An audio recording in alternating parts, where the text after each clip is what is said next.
And we're live. Good morning, motherfucking people. It's your neighborhood Jesus, Shades Wade. Forgive me, I'm listening to this new Death Grips album again. It's fire. The more I listen to it, the more I dig it. It seems to be the MO with all Death Grip albums, you know. The more you listen to them, the more they grow on you, no matter how weird they are. The weirder, the better. When they leaked the teaser tracks, a lot of them I really wasn't like, super blown away by. I was like kind of thrown by, underwhelmed. And then somewhere along the line, just like as soon as you heard it all together, it seemed like pretty solid album. But yeah, let's wait for some people to get in here. It is early. It's fucking 10 o'clock in the morning. But we got a couple updates. Updated build list, price. I've kind of dissected a little more. We have like certain numbers. We have bare essential number, then we have like worst case scenario number, and Scoutin DC5. So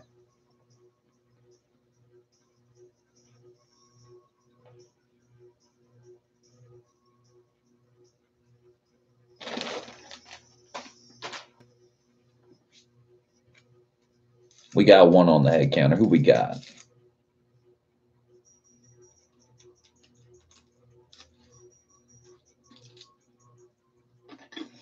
Whoever it is, how you doing? Monday morning. Hope you're doing good. We got a couple updates. It's Cameron. I knew it was Cameron because he's in Australia. So when it's nighttime here, it's morning time there. And when it's morning time here, it's nighttime there. Oh, yeah. He says, hey, bro. What up, Cam? How you doing, man? So we got some updates. That god-awful blue one I showed you, I'm actually going to check it out because for the money and the location, it's here in town. It has no rust.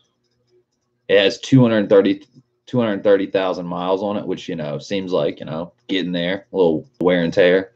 But we're swapping the motor anyway, so as long as there's no rust, what's the point, $4,800. I mean, as long as there's no rust.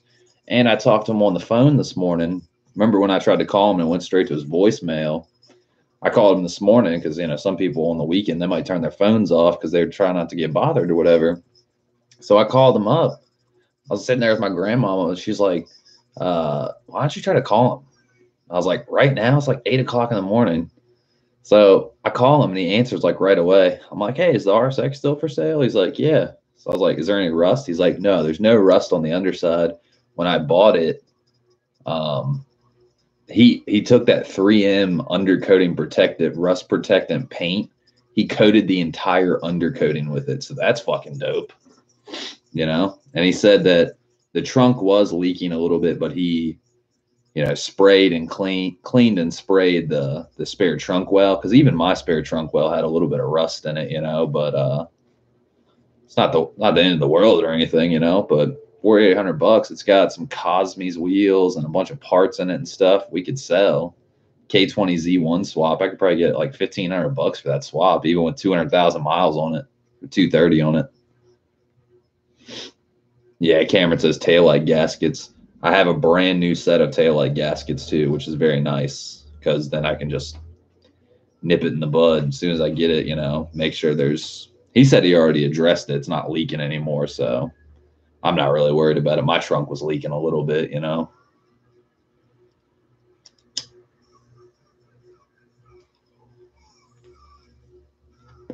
As long as there's not any rust on the actual frame and structure, chassis. That's what I care about. And then also on so let's yeah, common Honda problem for sure. Justin says, hey bro, at work, can only stay a minute. Recap? I missed yesterday's stream. I'm not even sure what you missed, honestly. I don't know, you'd have to watch it.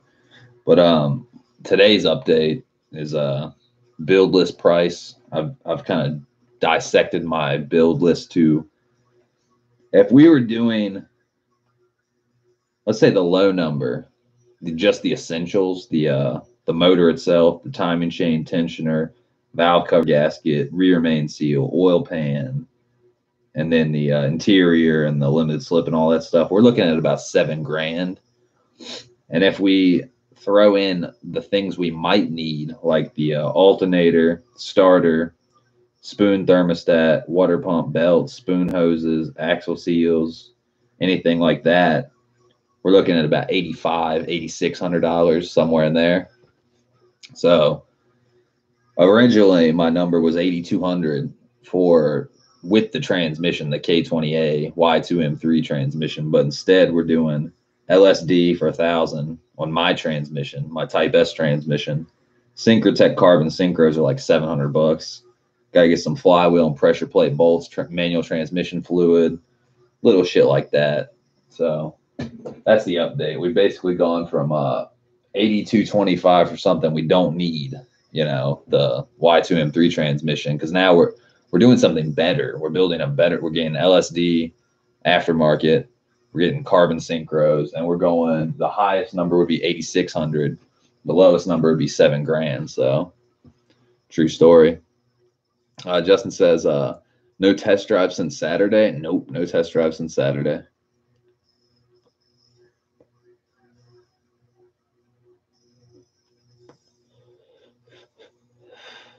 Justin says, hey, you totaled it up. Good idea. And 8,500 still ain't bad.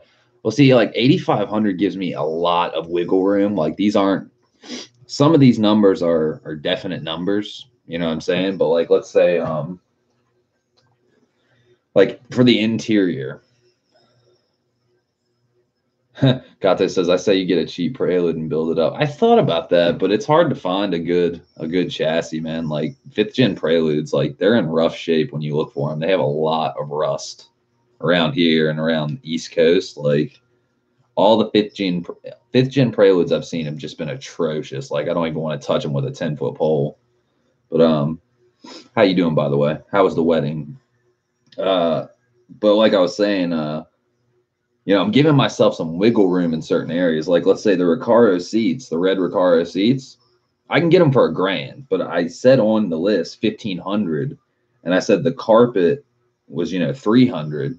But that gives me $1,800 to work with between getting custom red carpet and then the Recaros. So like, I put 1,500 on the seats, but the carpet's probably going to cost me about $500. So like, you know, between those two, let's say 1,000 plus 500 would be 1,500, but I have 1,800 written down. So like little nooks and crannies to, you're overestimating, you're getting a high number, not a low number. So you'll go in with more money than you need basically. So you'll be prepared basically, you know? And then like, you know, let's say, the LSD, I might get a spoon. I might get Quaife, Cusco, however you say it, M Factory, I don't know, Kaz, however you say it. Like any LSD, aftermarket LSD is going to be better than the factory Type R LSD. You know what I mean?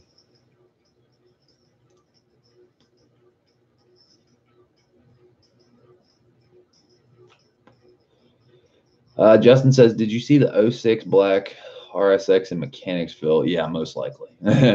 And for where the price is, it's, you know, it's push pull. Like the blue one I see for $4,800. At least we know the clutch isn't bad. At least we know we can drive it over to DMV and get it registered, and then maybe drive it around for a week or two, and you know, just have a little bit of fun with it. You know, before we start doing the swap, just like, you know, driving again. You know, I miss driving, doing my own shit on my own time.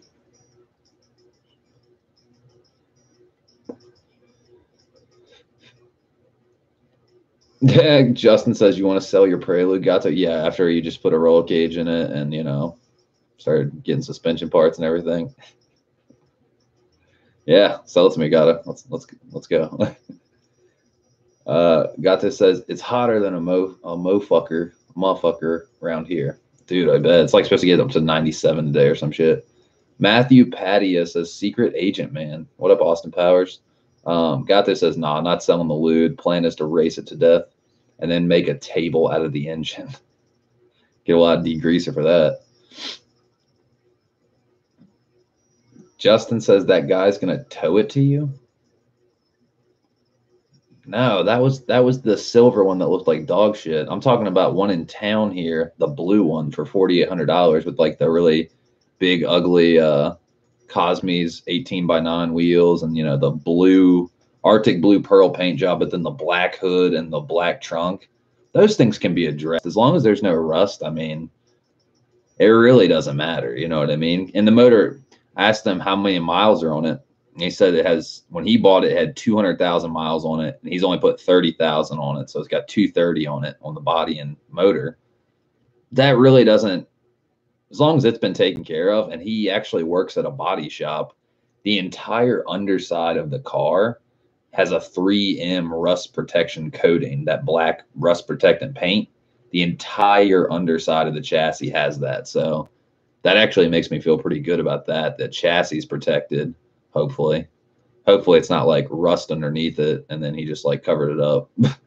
But usually you can tell when there's structural damage and stuff like that. He said there was a little bit of surface rust in areas, so they sanded it down or grinded it, not grinded it, but you know what I'm saying, like sanded it down to bare metal and 3M protective coating it. So, for $4,800, and it's in my area. It's like less than 20 minutes away from me, and I haven't set up, so I'm meeting him this Saturday. I might try to see if I can scoot over there when he's over on break at lunch break at his shop, and maybe check out the car on his lunch break or something like that, and then buy the car on Saturday. That would be pretty dope, because then we can start sourcing out parts. If we know we have the car, I can order the LSD. I can order the Toda timing chain and tensioner, and what else do I need? Valve cover gasket, rear main seal, oil pan gasket, and go grab those from O'Reilly and get this fucking ball rolling, because September 15th and 16th it's literally right around the corner.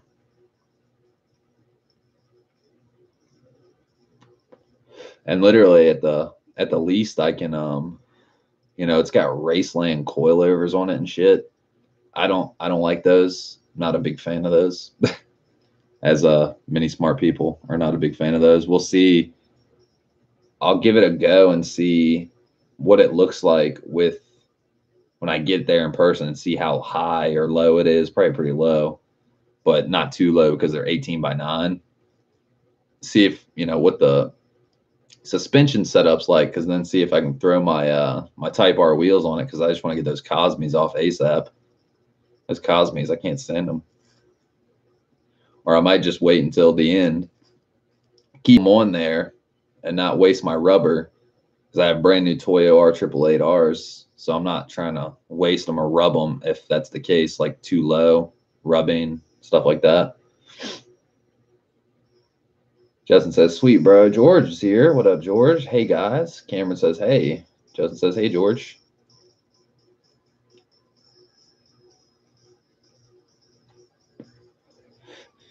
But yeah, fucking some stuff going on in the works. I found another one that I'm not crazy about. I like the price, and it's Justin says, are those JBL? No, they're AKG. Pretty much the best headphone you can get for like less than $100. Because I've been in the expensive headphone game, and it's not worth it. They'll wear out. You'll break them. You'll drop them. You'll fuck up the cord. And yes, cord wired is the way to go. I can't do that wireless shit. Because in a music studio, it might seem convenient to do some like wireless shit, through Bluetooth or whatever. It's not the case in a studio. Wired is the way to go. You don't want no latency or no bullshit. And you definitely don't want no Beats. Beats are the most overpriced, horrible headphone on the market. Dr. Dre wants your money. He don't want your satisfaction. Sorry, Dr. Dre. Take it back to the chronic, Dr. Dre. Stop selling headphones. But yeah, fucking I almost bought $200 JBLs, but I heard Sony is better. I should check out AKG. Yeah, Sony is definitely better than AKG in my opinion. But yeah, AKG, Sennheiser, two of the best known brands for inexpensive and really good headphones. I mean, you can get really expensive AKGs and Sennheisers, but these are the K99, yeah, K99 Perceptions. They have a really good flat equal frequency response range. I wish y'all could hear it. They're over ear.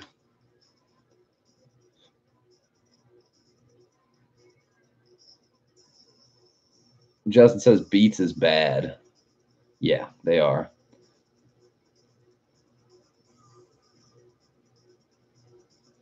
Where are we at? Where are we at? Yeah, Beats are bad because one, the price range, and two, everyone thinks they sound amazing because they have a built-in EQ frequency preset. So it's just jack the bass, jack the mids, jack the treble, mostly the bass and the mids. So when you listen to hip hop on a set of beats, it's so overwhelming. It's like, oh man, these are so powerful. It's not powerful. Like you want flat, even response in a studio. You know what I mean? That's what it comes down to. Got to says, didn't we talk about this before? Sennheiser, Uber, all. Yeah, I think we did because you rock the Sennheisers, I rock the AKGs. Honda Blog says Sony makes the best audio DACs on the market. It's even in their phones. Even it's true, man. Sony's a really good company. I mean, they make really good products most of the time. Some of their products kind of suck, but not all. Like for the majority, you know, they make good shit. Justin says, I just need ones with good bass for music. Under $100 would be good. Be awesome. Bass, if with good bass, like you want even response. So like these are great. You know what I mean? Like these cost like I got them on sale at Guitar Center like friggin' probably 10 years ago for like it's either $59 or $69 or something like that.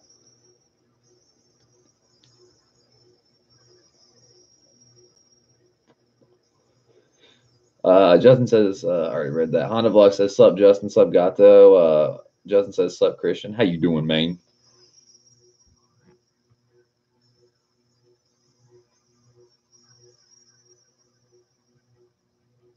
Honda Vlog says, I want a set of wireless headphones. I have wired ones, but sometimes I just don't want to deal with wires like tunes while working on the car. Yeah, for any type of listening experience, it doesn't matter. Wireless, yeah, I'm sure it's much more convenient for sure. And it's not, it's, you're not getting harmed or anything like that by latency most of the time. If you're near it, your receiver, whatever, Bluetooth is near it, as long as it's in range, shouldn't be any latency. But in a studio, when you're laying down tracks, that shit does not work. Like, you already have latency on your audio interface, the time it takes to travel from your monitor, your audio interface, like mixer to audio interface to the DAW, your digital audio workspace, what you record in. And when it comes back in the mix, like you have what's called latency. So if you have like anything more than like 10 seconds of 10 milliseconds of latency, when you play your guitar and you're listening to, like, let's say you hit a note on your guitar, like, bah, but let's say in reality you hit bang and then you hear it. So like bang, you hear it like too late. It sounds like a slap back.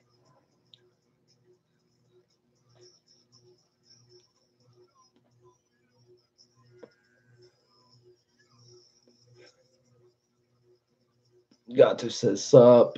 Justin says I have Soul Republic and Audio Technica. They're shit. Yeah, Audio Technica. I know for a fact that Audio Technica drum mics are like garbage. I mean, you can get by with them, but like Sennheiser, AKG, Shure, any of those companies over Audio Technica, man, Audio Technica are shit. All the times I ever recorded with Audio Technica mics, I wanted to like throw them out the window.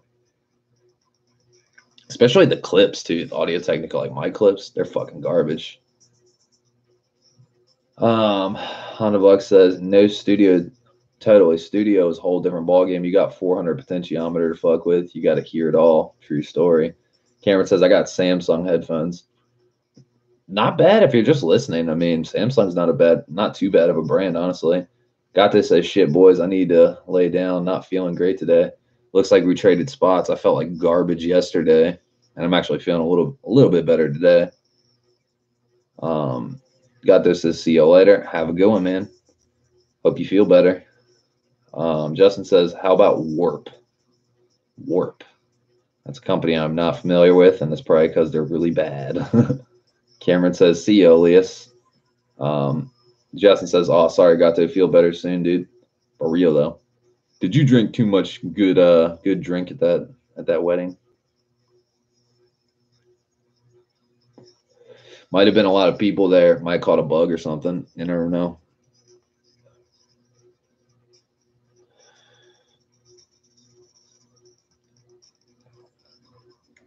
Honda Vlog says, I feel like OG Audio Technica was decent, like circa 2006-ish.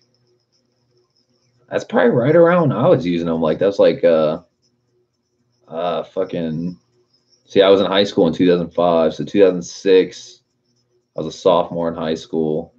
And that's like right around the time I made the transition from hanging out with like skater jock-esque people to my one best friend. And me and him were just like hippie smoker music people. Just like weirdos. And yeah, so like 2006, 2007-ish, that's like when I was using those kind of mics. And they always seem to not perform right like Shure did. You know, you just get like a SM58 or a SM57, throw it on the snare, the bottom of the snare. And those Audio Technica mics are like, some of the ribbon mics were pretty good, or the pencil mics and stuff like that. You know, not all their stuff sucks, but I don't know. I just always had like complications with their mics, like the condenser mics. Justin says jocks to hippie era. Yeah, like all the like either jock, skater, preppy, just like asshole people, because there can be asshole. I guess there can be assholes in every clique, but those cliques primarily at my school, at high school, were pretty douchey.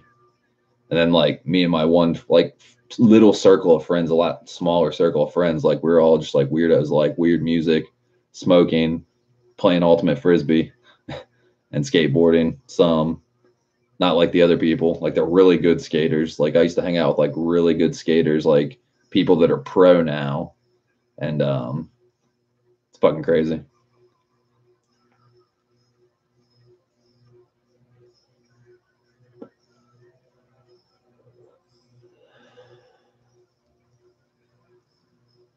Honda Buck says I had and still have a 24 channel Yamaha analog mixer and had fat Phantom power booster.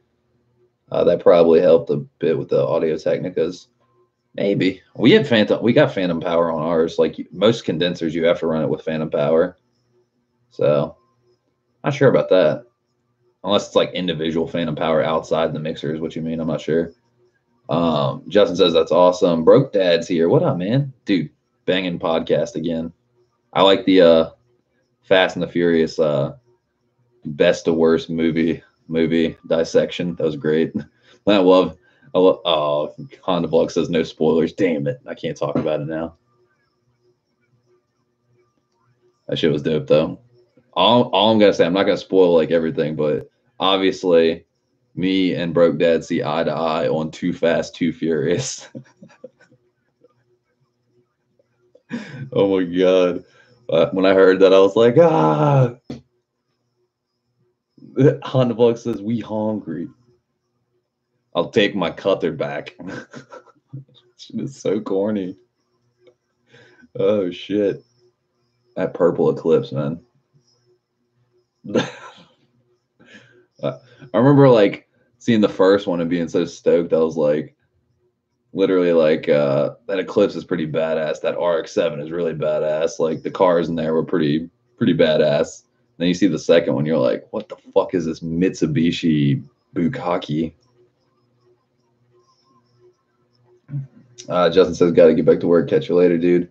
Broke Dad says, thanks. It felt better for the third time. Honda Vlog says, what up, Broke Dad? Broke Dad says, Christian, does your shop have a website? I believe they do. SakiBombGarage.com.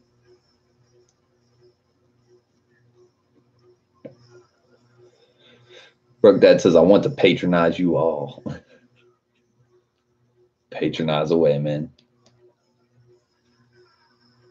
Honda Buck says, yeah, dude, SakiBombGarage.com, but it's mainly our custom stuff. If you need anything specific, tell me. That's right. He does it. Let's see. What did Christian order me? He ordered me Exetti Stage 1 clutch and flywheel package. Good deal on that. Then he ordered me hard race, outer tie rod ends, and roll center adjusters. Another good deal. All quality product in box, unmolested, etc., etc.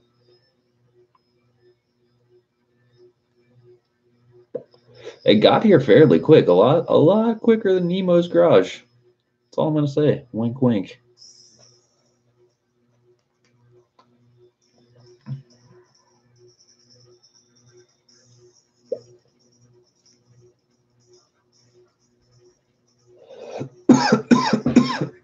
Excuse me. God damn.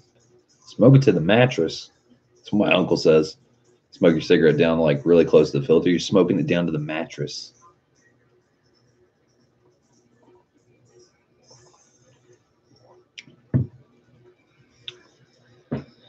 Let's see.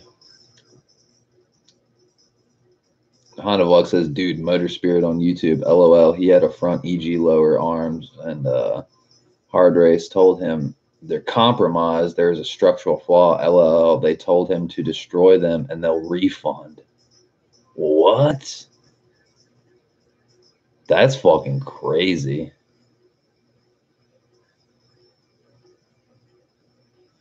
That's insane.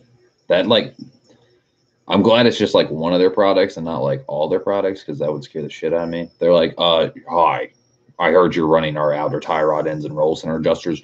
We're surprised you're on the road and you're still alive. Be like, Broke Dad says gonna try and take off the knuckle tonight. We will see. Yeah, from what I told from what you said, like castle nuts like just seized or something like that. That's fucked. Dude, why are all these bolts just and nuts seizing? I don't get it. Is it just age or is it just like structural jibba jabba? I don't get it. Honda Vlog says he had to send pics of the destroyed arms. Dude, that's like freaky shit. They're like, we need to know you destroyed them. It's like they just don't take your word for it. Like, how do you destroy them? It's like, fucking sawzawed them. Here, look, they're in 4 pieces. Are you happy?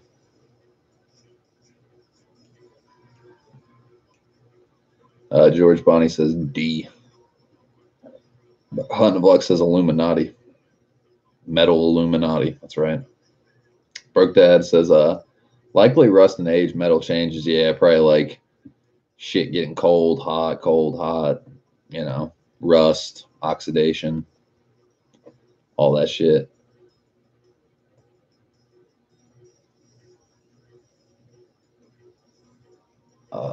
Let's see. Honda Vlog says, dude, that's what he did. He took an angle grinder. Literally, I was trying to think, how do you destroy a control arm? Just like, just put it in a vice grip, pull on it. There, you happy? This fucker's never getting back on. Break Dad says it's not the castle, it's the actual bolt from the upper control arm that goes into the knuckle. It's stuck in there. God, that sounds like a pain in the ass. Whenever bolts strip or they get stuck and seized, it is like the worst feeling in the world, dude. It's like how getting a speed out or fucking tap and stuff like that, dude. Speed out is like the biggest piece of shit I've ever seen. If you really have something seized, speed out's not saving you.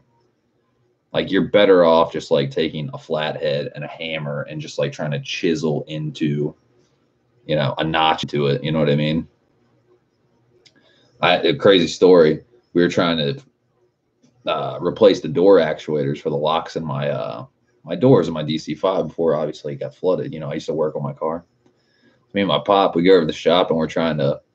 I stripped the bolts, like the screws, and I was trying not to, but it just happened, So literally, he's like, "God damn it, these are so stripped." So like, he's an old body man, so like, he's been doing this for decades and decades. So literally, he's trying to use that speed out shit, not working. So literally, he just takes a fucking flathead. And he's just beating the piss out of the screw. Like even the door too he was denting the shit out of it. But I was like, dude, at this point, we don't care. So literally, It took him like 2.5 hours to get 3 screws out of each side. I mean, dude, it was a workout. I was like, I feel bad. I fucked up. But at the same time, he was like, it would have probably stripped even if I did it. He's like, these are like in there fucking horrible. Shit was ridiculous. Brooke Dead says, so I have to take off, knuckle the drill out, hopefully. Cameron says, salt from the winter roads. Well, thing is, fucking Broke Dad's in Arizona, so obviously there's not too much winter in Arizona. But wherever the car came from, I'm not sure where your car came from. Maybe it came from the Rust Belt or Salt Road Heaven. I don't know. Where'd your car come from? Kentucky. Kind of in the middle. I don't know if that's included in the Rust Belt for sure. Salt for sure. There you go. Let's see. Broke Dad says, "Yup, it makes me want to quit sometimes. So angry." Yeah, I know the feeling, man. I know the feeling. It's like if things were just like, step 1 through 20 and nothing went wrong, that's fine, as opposed to like, let's say something's 4 or 5 steps and then like you're stuck on step 1 or step 2 for like hours and hours. And you're just like, dude, is this shit ever going to get out of here? You're trying to figure out some way to just make it happen and it won't happen. You know what I mean? Cameron says, don't have corrosion issues like you guys have.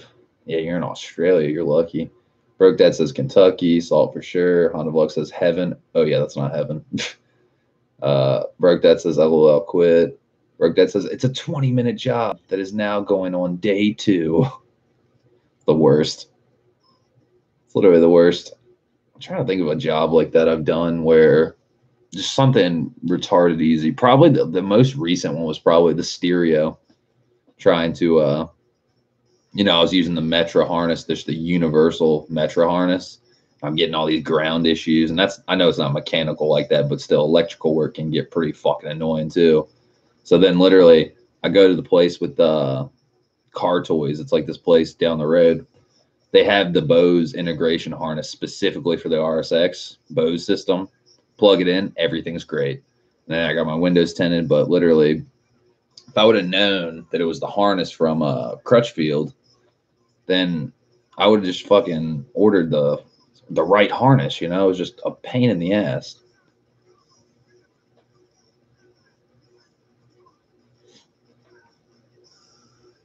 Where are we at? Honda Blog says no salt in Australia, but killer kangaroos. Yeah, and like fucking 7 poisonous snakes. For real. Honda Blog says I'll take salt. Cameron says and drop beers. Broke Dad says car toys still exist. Holy shit, yeah. And it's car toys with a Z. Yeah, that's right. Cameron says wombats ain't fun either. God damn. Got like Komodo dragons too. Honda Vlog says that's what I said. Broke Dad says I grew up staring at Pioneer single dens in the late 90s. Yeah, apparently like my fucking uncle, like both my uncles, I think had Pioneer stereos in their cars. So like that's why I kind of chose Pioneer because they're a good brand. But like literally when you go to their customer service and they say to you, we cannot let you have developer mode. It's not made for the end user. So thus my $350 purchase of a double din with like touchscreen and DVD and all this shit, all that is pretty much useless to a degree because I wanted it to link up to it's a Bluetooth receiver for K-Pro so I can do Honda Mobile, see my gauges and shit.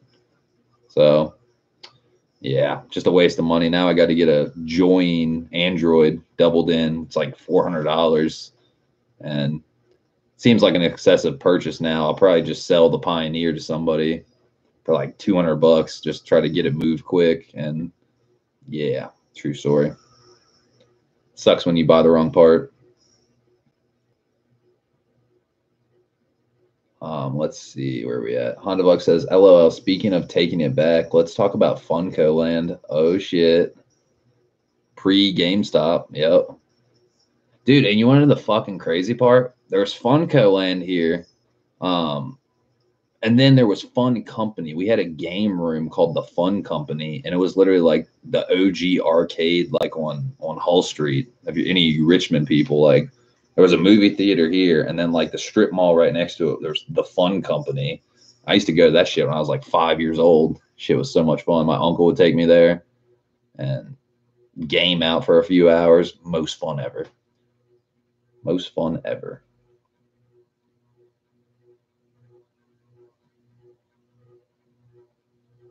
Where are we at? Where are we at? Broke Dad says it was the best job ever.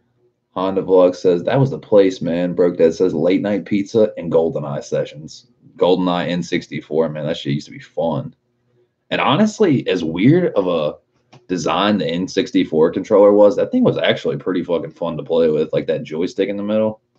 That thing was the shit. I remember the first game I got for N64 was fucking Banjo Kazooie. That game was fucking crazy.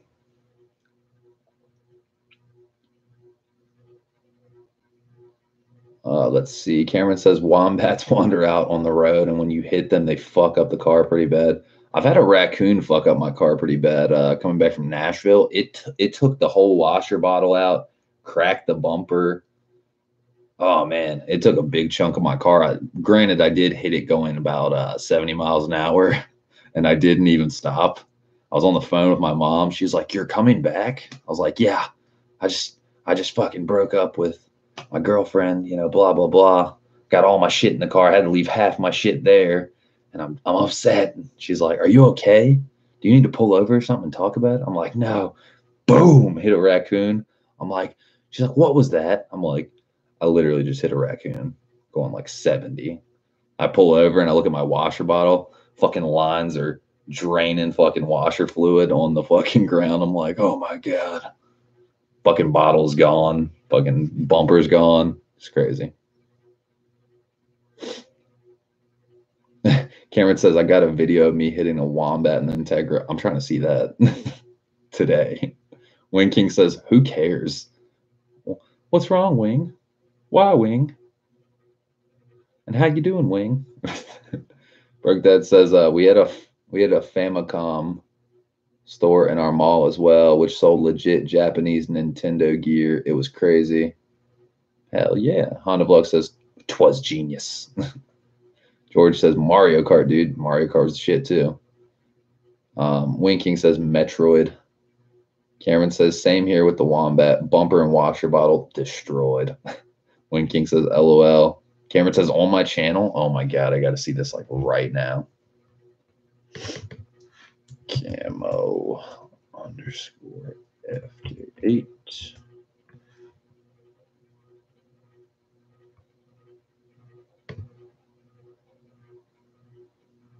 What is the fucking deal?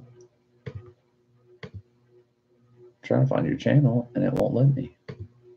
Put a channel maybe? I see Camo's vlogs.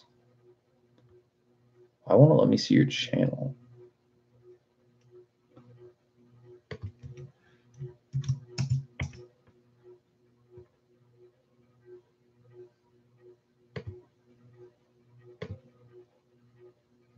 I'm not seeing it. Maybe send me a link or tell me what to search.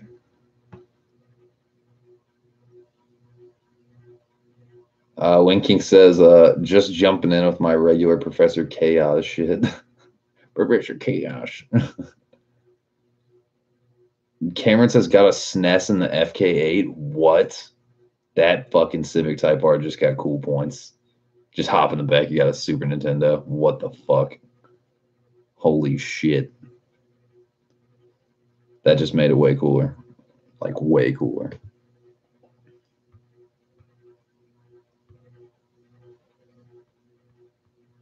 What is this? What do we got? Copy link address. What is Honda Vlog sent me? Oh shit, you did find it. Why wouldn't it let me search it? Like, what is that?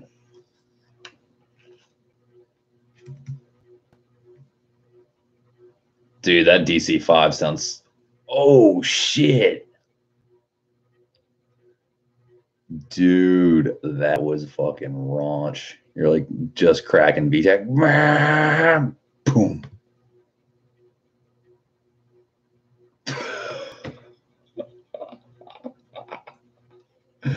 Oh my god. That thing like just skedaddled on. The one I fucking hit, the raccoon, it was in the median strip on the highway. Literally darted across. Like, oh man.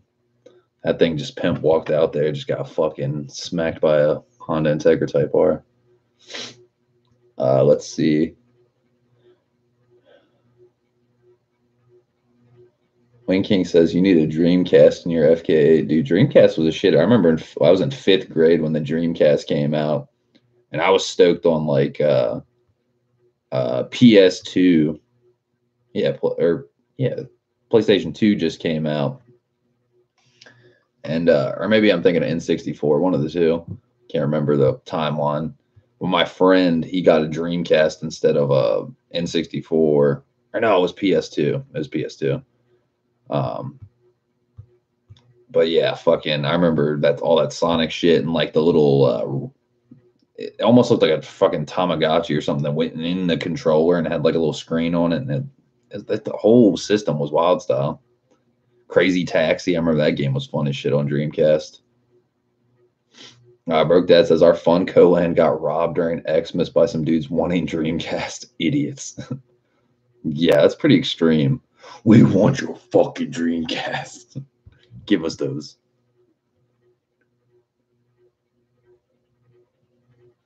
Let's see.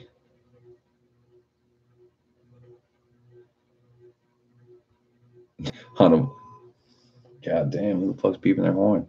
Hannibal says just trotted in there like doo doo doo poof. Cameron says, yeah, was pushing it pretty hard. Dude, that's a good back road to push it on, but it's like a 2-lane road. See, like the road I like to drive on, it has stretches like that where it's super narrow, trees, brush and stuff like that. So like I've seen so many raccoons, so many deer, so many like people's like fucking cats and stuff like that, like to the point where I don't hit it at nighttime. I only hit it in the daytime or the early morning. Like literally, if I hit it at nighttime, I think there'd be a 65 to 80% chance of hitting something. Like that's how much like animal life comes through there. I'm like, such a waste of a good road. So many nice good bends and some straightaways, like some uphill, some downhill, some like hair fucking corner ass turns. Wing King says 9999 was the release of Dreamcast. That's crazy. I didn't even know that. Honda Vlog says Battlestone, Skate or Die, and Tokyo Extreme Racer. All you needed. Dude, there was a game on PlayStation 2 that was pretty fucking crazy. Auto Modelista. I don't know if any of you guys ever played that game, but dude, it was like a super cartoony racing game, but they had actual cars in it, and they had fucking DC5, EK9, NSX, like Skylines, like all the JDM cars were in it, and it was super fucking crazy. Animation was awesome, super cartoony, some like almost like Initial D type shit, but even more cartoony. Cameron says latest thing I got to play games is the OG PlayStation. Like PS1? Damn, taking it back, dude. I wish I had a PS1 still. When you go back to like even PS2 nowadays, and you look at the graphics, you're like, holy shit, these graphics are horrible.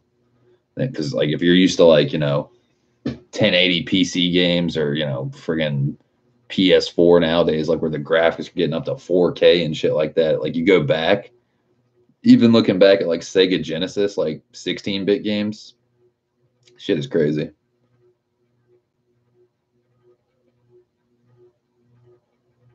Wing King says Jet Set Radio was the shit on Dreamcast. You can play it on PS4 now? What?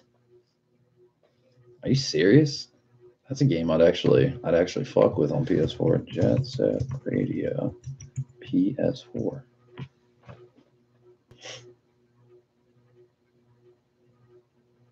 No, I don't think you can play it on PS4. You can play it on PS3.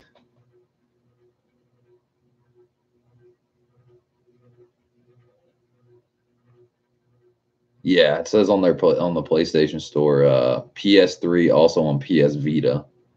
So the thing some people don't know about PS4, you can't play PS3 games on it. Like they don't. It's like almost like end-to-end user type shit. They're like, yeah, we don't want you doing that. The only way you can play PS3 games on there is by subscribing to PlayStation Now. It's pretty much like almost just like a subscription where you get to rent games, but like you don't pay like per game. You pay for the whole like per month basically.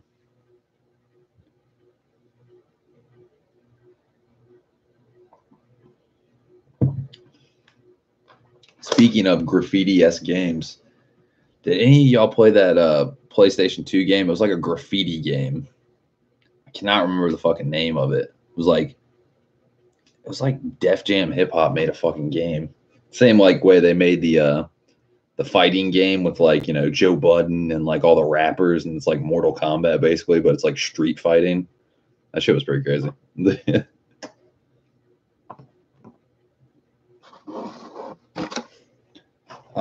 Cameron says had an N64, but it died. I love how this car talk turned into like nerding out video game and music and headphones. That's great. I'm loving the diversity. Good morning. Let's talk about video games. OG shit from the past. Funko Land.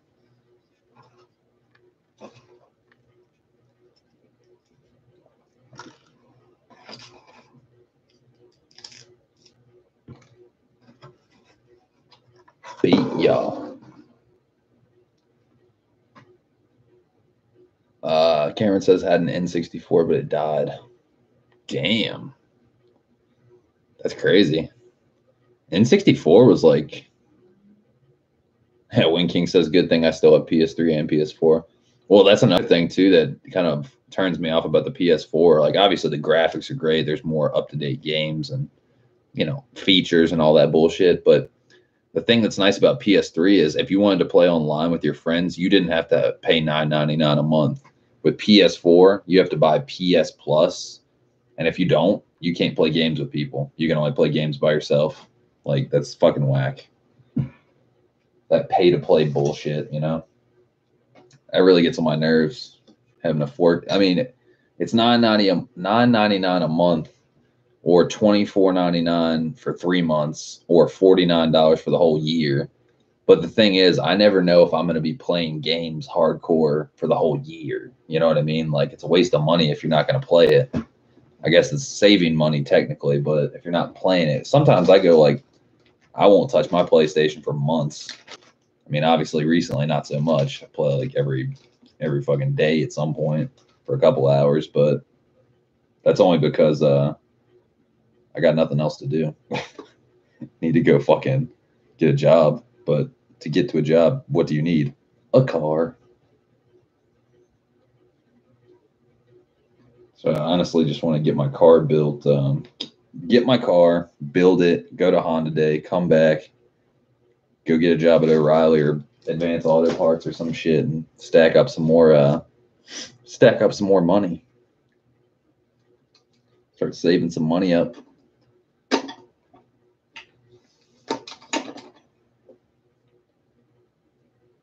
Wayne King says playing all that Fortnite.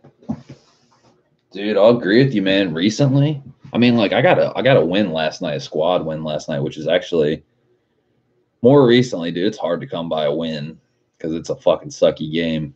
It has potential, but I'm starting to agree with you more and more every day. Game gets on my fucking nerves.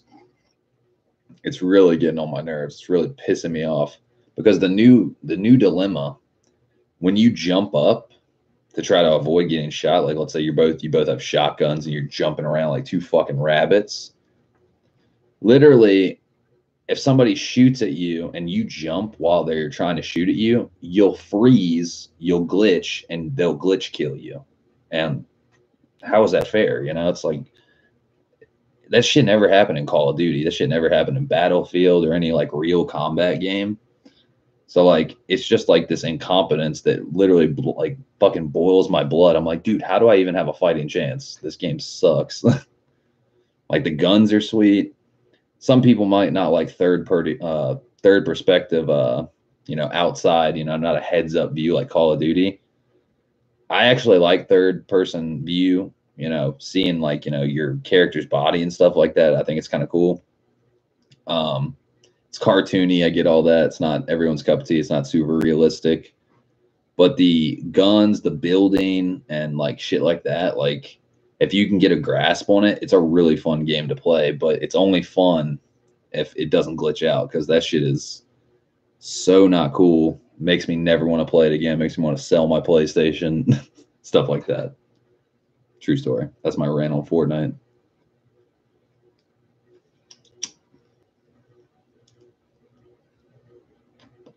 Like last night, me and Eric and two other people got a 4-people squad win.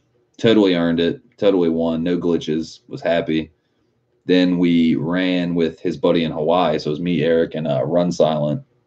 It's like his friend from Hawaii that lives in Hawaii. And there were like 10 matches where we got second and third place. And it was literally because of glitch kills. And I was like, dude, look how many wins we would have. This is fucking garbage. I mean, like, who wants to play video games? You play video games to have fun. So, like, initially, a game or an entertainment shouldn't make you mad as fuck. Like, literally to the point where you're like, dude, I'm about to break something. That's how Fortnite has been getting me. So, I really need another RSX. I need another DC5. Need to invest my time in something worth it.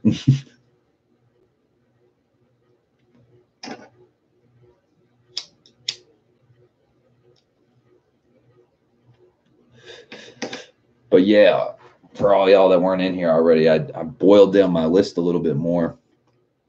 Initially, I wasn't thinking about the Type R swap. Like, I was thinking about the whole Type R swap. Engine, tranny, wire and harness, ECU. That's $4,200. It's not the case anymore, obviously. A lot of y'all know that, but I redid my math. So basically, with just bare essentials, we're looking at about $6,800, just called 7Gs.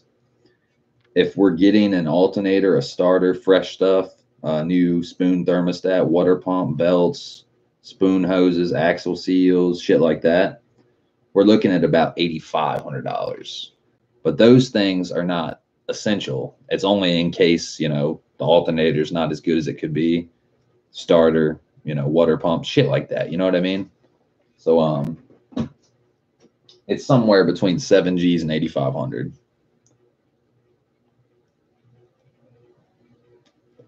And that's the whole, like, we're not just talking the engine. We're talking engine, transmission, fully built with an LSD of our choice, carbon synchros, and the red interior. So it's really not that bad, honestly.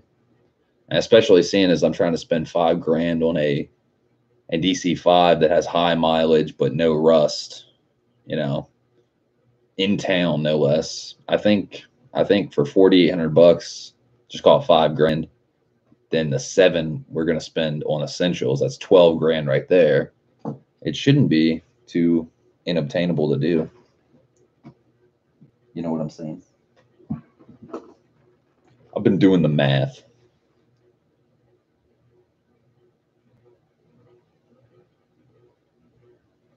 Cameron says, been seeing Hawaii a lot on the news lately. Yeah, the volcanoes and shit and all that. It's crazy. Cameron says K-tuned water bypass hose and oil cooler hoses. That'd be an option too,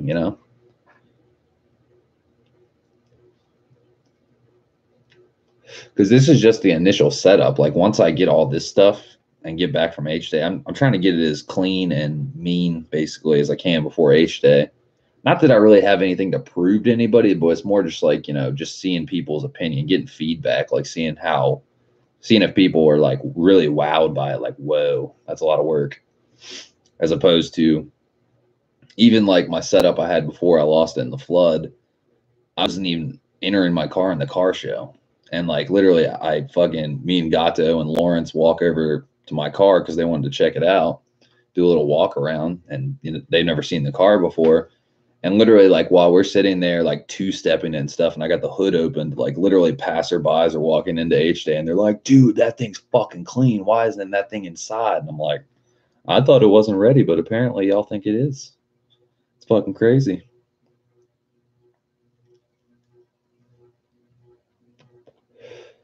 Like there would have been so much like footage, like because like everyone walks around with a camera and tries to film, every car in the car show. So like, think about how much footage would be out there of my car before it got flooded and destroyed, basically. You know what I mean? Like it's just crazy. Like I should have entered it in the car show, the one that it just wasn't meant to be, but it was. That shit's crazy.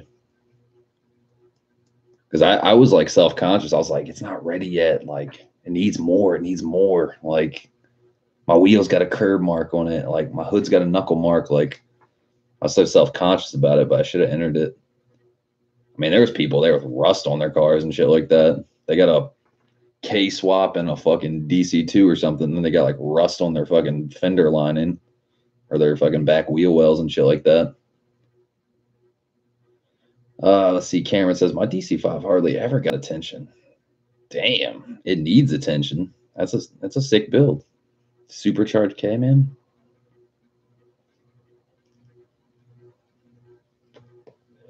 Hey, not to mention it's a real DC5R.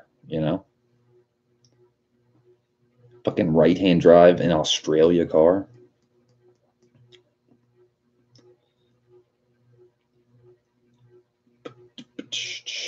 The K-Tune water bypass hoses and oil cooler hoses. How much are those running?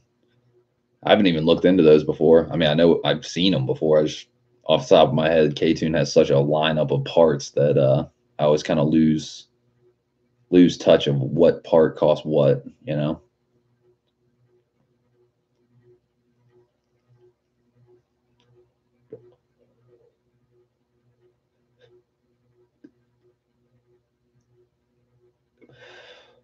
Cameron says, no, it's a Type S, just got a red valve cover.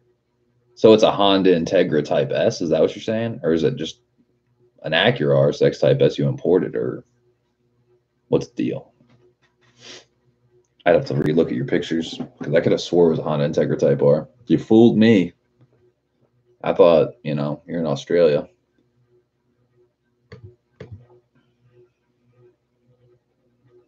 Yeah, that's weird how it wouldn't let me see your channel. I searched it literally.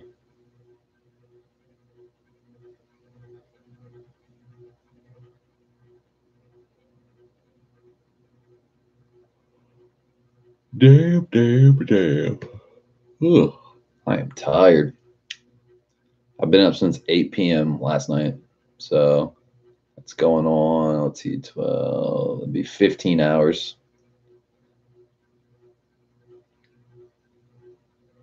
Cameron says, can't remember how much, but they weren't expensive. Honda Integra Type S 05. Gotcha. And what does that come with? K20Z1?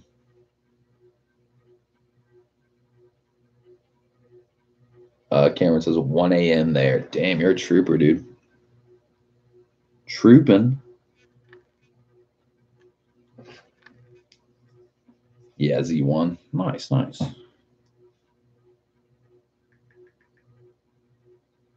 What did Christian of Honda Vlog sent me a message on Messenger? What is shoe? He's showing me.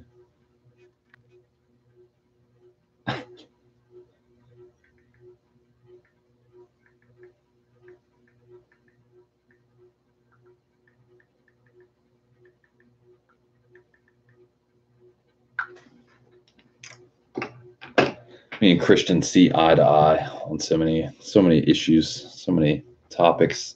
Ooh. I wish he would have got to drive my car. I wish the coil pack issue would have never happened because then I wouldn't need to, what's that? Buy another car. Because coil packs was the whole reason I was there longer, in Baltimore. And coil packs was the reason I didn't get back on the road quicker. And then I would have beat the rain and I would have been home. So, like, fucking coil packs, man. If you have K-Pro and you see -1 degrees, then -10 degrees of ignition timing, change your coil packs, change your spark plugs, do whatever you can. Cameron says it now gets a lot of attention with the charger. Yeah, I bet, dude. For real. super like forced induction cars definitely get I'd say forced induction cars definitely get way more attention than NA builds for the most part. Unless they're like crazy NA builds making like 500 plus horsepower or something crazy like that. Fucking if it has ITBs, if it's making like 500 or a fucking ridiculous amount of power, but for the most part, people see a turbo and they're like, "Oh my god!" They see a supercharger, like, "Fuck yeah!" And nothing wrong with that. I definitely think turbo and supercharged cars have their place, but that's the thing I like about NA builds. It's the underdog, you know, especially if you have something that's like a really nasty NA build and it's stomping on a turbo build. That's got to be some talent. Like the Skunk 2 Integra with the I think it's a K28 or something like that. It's like a K24, but it's a 2.8 liter bored out and shit.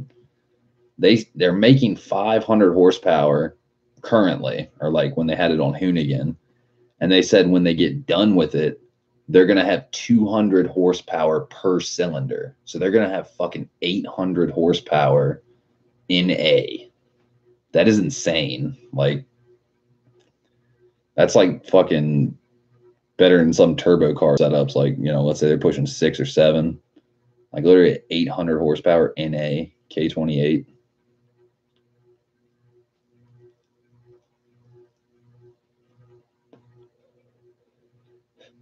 Cameron says definitely. Wing King says, yeah, fudge packs.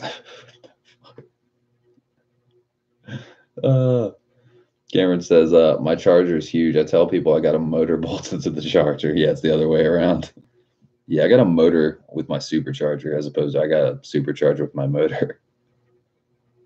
Cameron says crazy power for an NA. Absolutely. That's the craziest NA power I've ever heard out of a 4-cylinder ever. 500. Humble Performance has got 500 all day. You know, and their K24 cars or K20/K24 Frankenstein builds, they're pumping out 500. But Skunk 2, man, fucking pushing the envelope. 800 horsepower, 200 a cylinder. Shit, man, if you, I'd be stoked to get 100 a cylinder. Just put out 400, 300. Shit.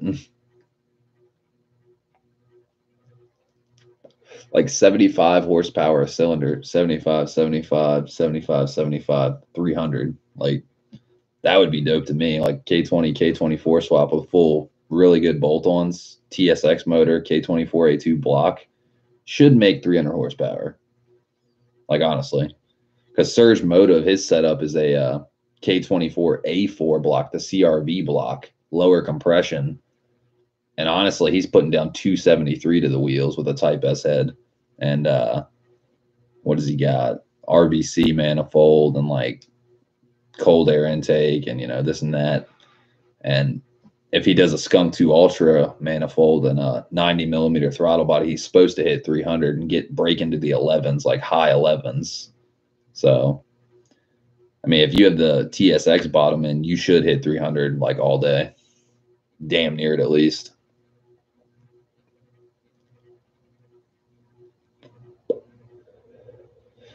Cameron says volumetric efficiency. That's right. That's right. For real, though. Cameron, man, you should put out some more videos, man. You got 2 sexy cars. We want to see that content. I'm trying to see that some S2000 fucking track videos. I'm trying to see some supercharged DC5 on the track. Do it.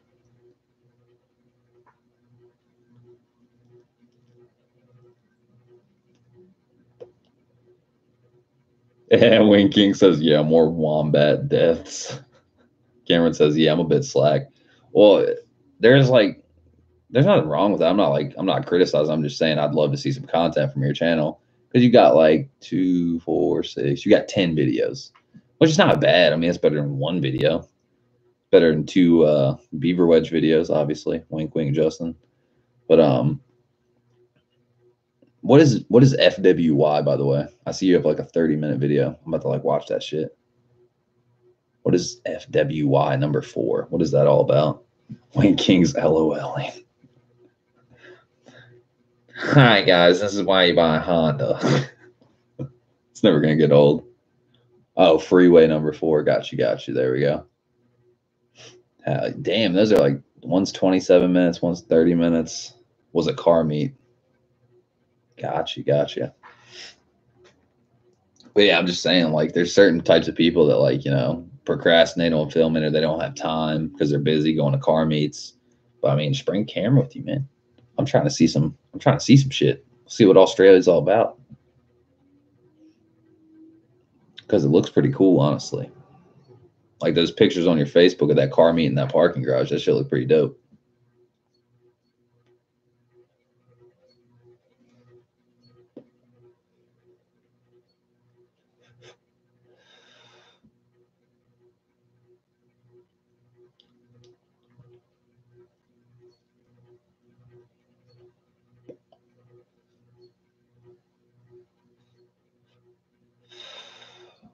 Beat y'all.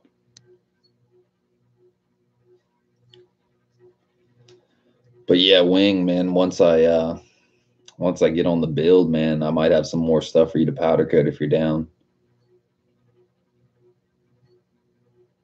Cameron says check games, tech audio, tech auto.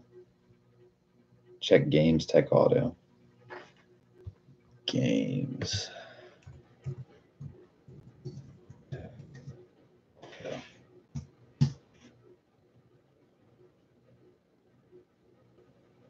Gangster car meet in Broad Meadows.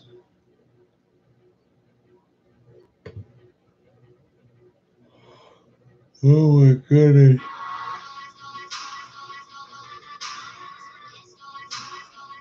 Oh, dude, I've seen this video before. I think. Pretty sure.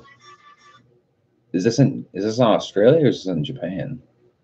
It says Tokyo Drift car meet.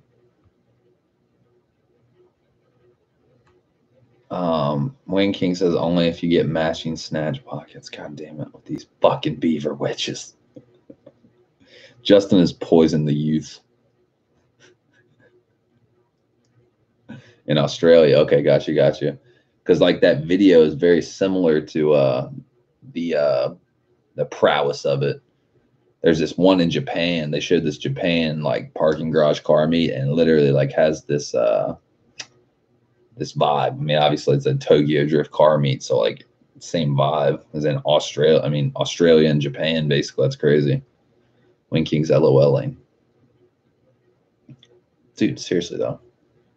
If you're getting French fries and change and you're in between your seats, like you gotta reconstruct the way you drive and treat your car. Like if I dropped a French fry in my car, I would literally pull over and fetch it out, throw it out the window, and like, oh man, I'd be like, no, it's not going in there. Get that out of here. I don't even eat in my car most of the times. Like, I think there's been like 2 or 3 live streams where I pull over in the Chick-fil-A parking lot and just like eat my food real quick while I'm like spieling to you guys or whatever. And even if I got a new car, like I wouldn't eat or smoke or do anything in it. Honestly, I'd be like, here, a bottle of water. Don't spill that on the new Recaros.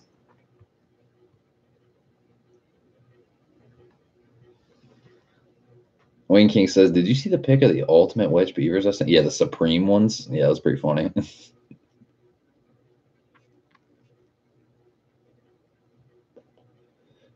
Garrett says, boosted Hondas go wild.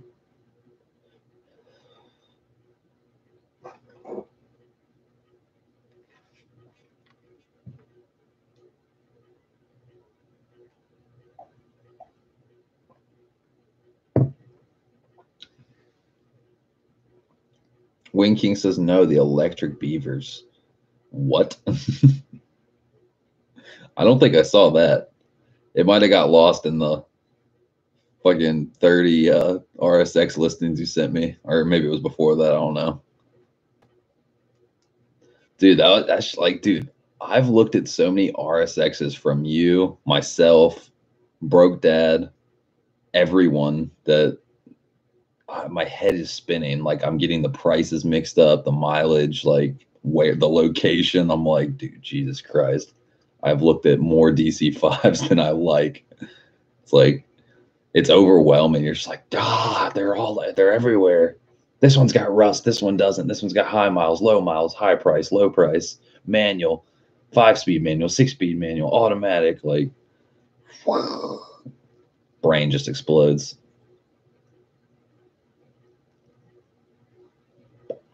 That's literally why I'm trying to look for one in town that I could just work with and, you know, pay for it, get the title signed over, go to the DMV, register and transfer the title, insurance company, tags, temporary tags, whatever the fuck, you know, stuff like that. Because having to wait for a car or go fetch a car from Georgia, Florida, Washington, Texas, up high in the fucking Rust Belt, it's not fun. Like, even like driving an hour to go check out that one, like this Saturday or last Saturday, technically, it fucking sucked, honestly. It's a really like anxious feeling. You're like, we're going to drive an hour, just even an hour each way.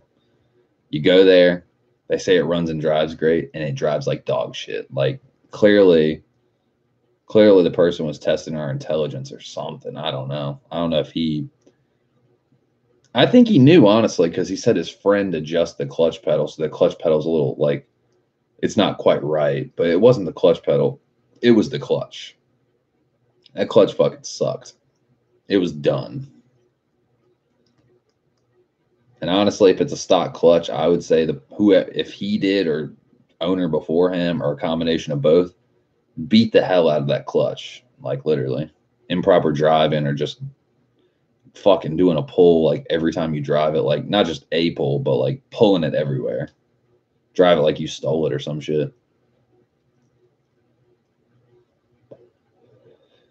And even at that, the body had a lot of work to be done to that, like not just like paint or something like that, but literally like dent in the quarter, dent in the door, crack in the windshield. A whole bunch of shit needed to be changed. Boosted Hondas go wild. I see it.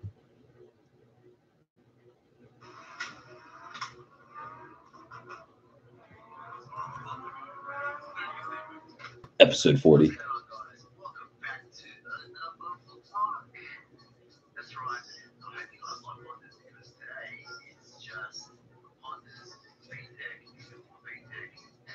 Dude, it makes me so sad that these people have like fucking 10 times the subs of me, and this video only got like, it got less than 1,000 views. Like, what the hell?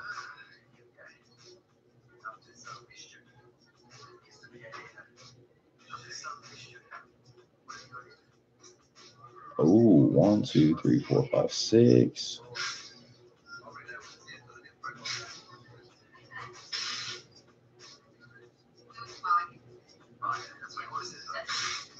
Dude, that chick's cute as hell, I gotta say. George Bonnie says, did you find anything? Sorry, I didn't hear. Fucking that one we were all clowning on, that blue one with like the Cosme's wheels on it, and like it's a Arctic blue pearl, and it's got a black hood and a black trunk. That one honestly makes the most sense to get, not because of the way it looks, obviously, but it doesn't have any rust, and it's $4,800, and I can sell some of the parts, like the wheels and the Megan Racing header. I don't know who's gonna buy that, but you know. And the K20Z1 has 230,000 miles on it. I could sell that to somebody for like $1,500. They would buy it as long as it holds compression. I mean, I'll see how it drives and shit like that. It's got stage 2 clutch and some stuff done to it, and you know, stuff like that. But if it doesn't have any rust on it, I'll go check it out this week. Maybe buy it Saturday or something like that.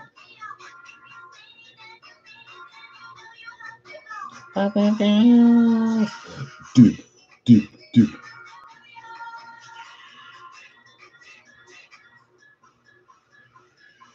Oh, that is clean. And Wayne King says, LOL, that song. Yeah, people love that song.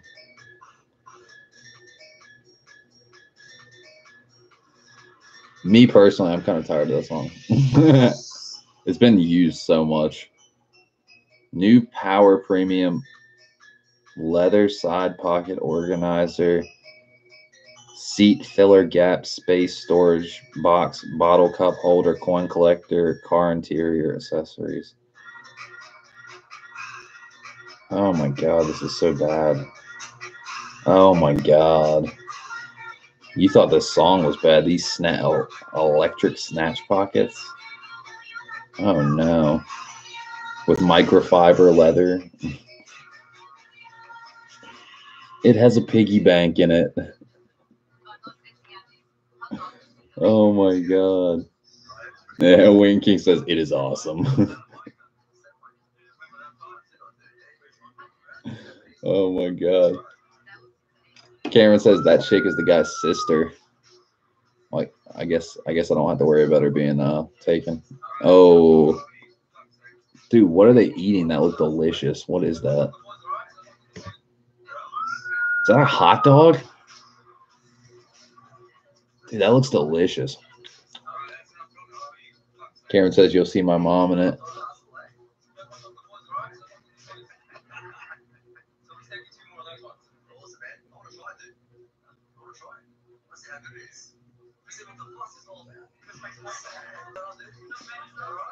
I want a delicious hot dog.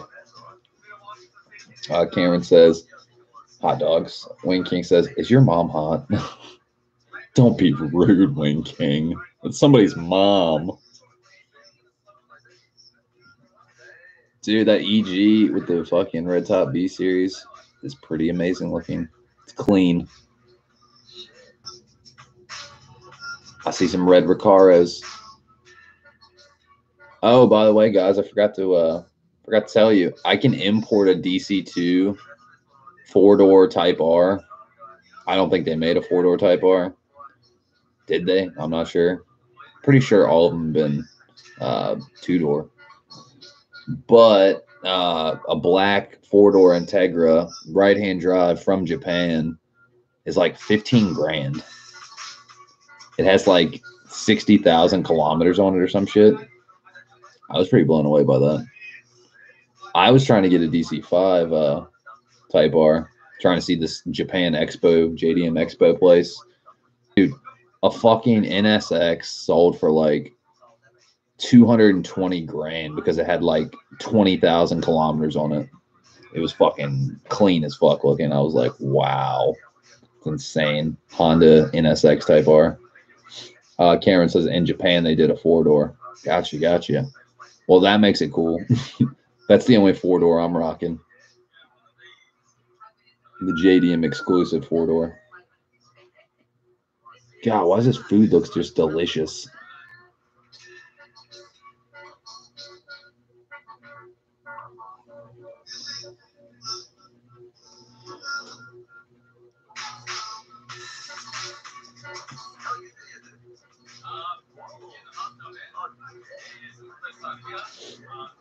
But yeah, fucking shit, what was I about to say before that? I can't remember. God damn it.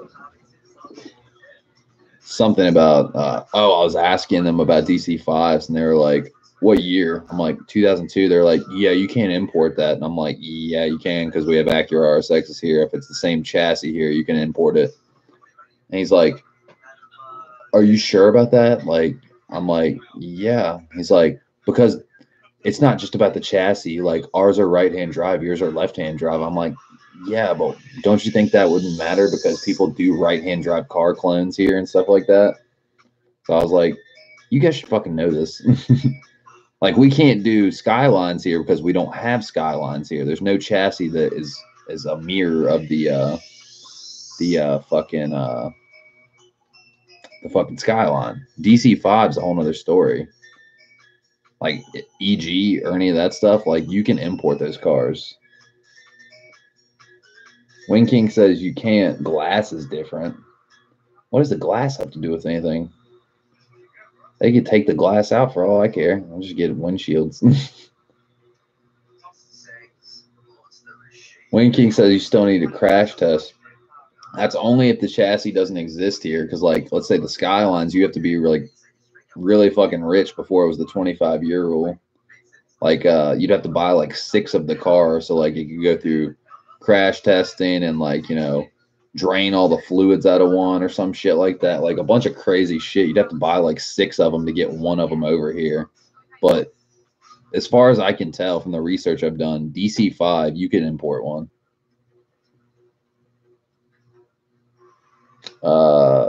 Wing King says, blame your government. I always do. Trust me, man. It's been tried.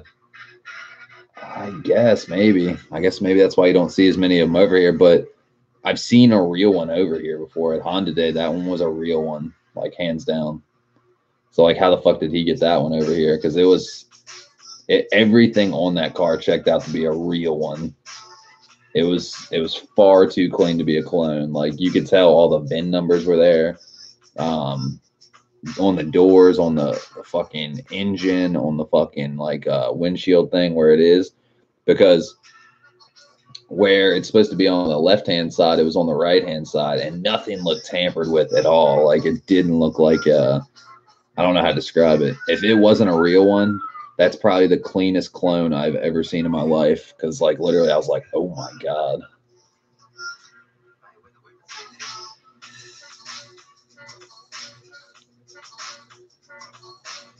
Wing King says,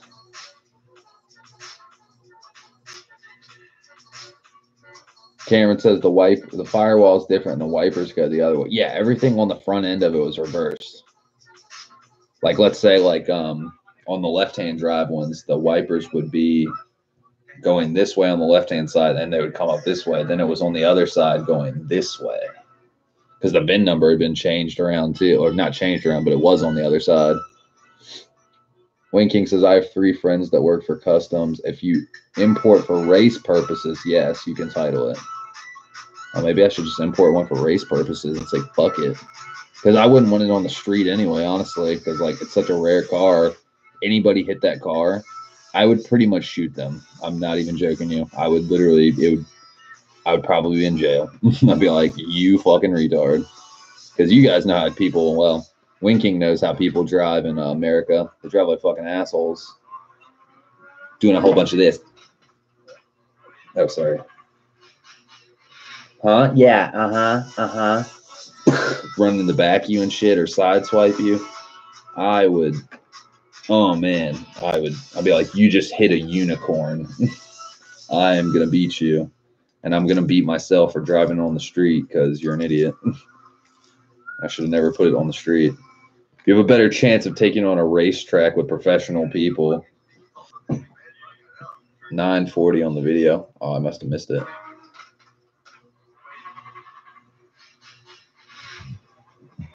Oh, that's a clean DC5. Oh, there's your DC5. Is that when it was silver? And you have the Pioneer unit too. Damn, looks like you have the exact same Pioneer unit as me. Dude, that thing pulls.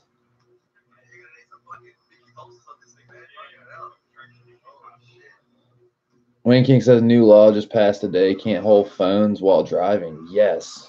I love it already. I really do. I'm going to call the police on everybody I see with a phone and be like, hey, this person has a phone. Send them a video clip. Try to get everybody off the road. Roads are just too populated nowadays. That girl's cute as hell. I know I've said that once already, but she's really cute. Wayne King says in Georgia.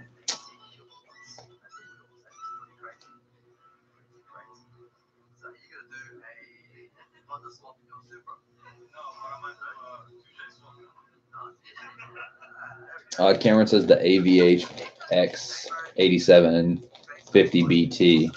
Similar. I think mine was the MVH. Or it could be. No, I think it was the AVH. It was like AVH 2300 NEX. It's kind of similar.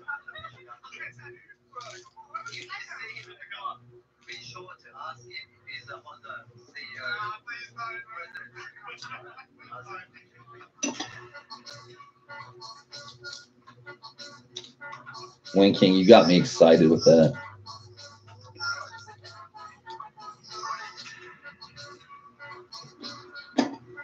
I thought you were talking about VA, man. Now I'm gonna have to talk to my delegate, be like, hey, I want Georgia laws in Virginia.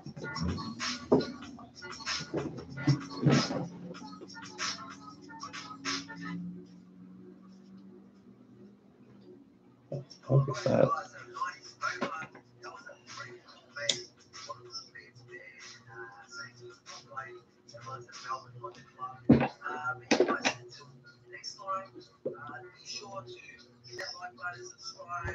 I'll give him a subscribe. That was good stuff. And a like.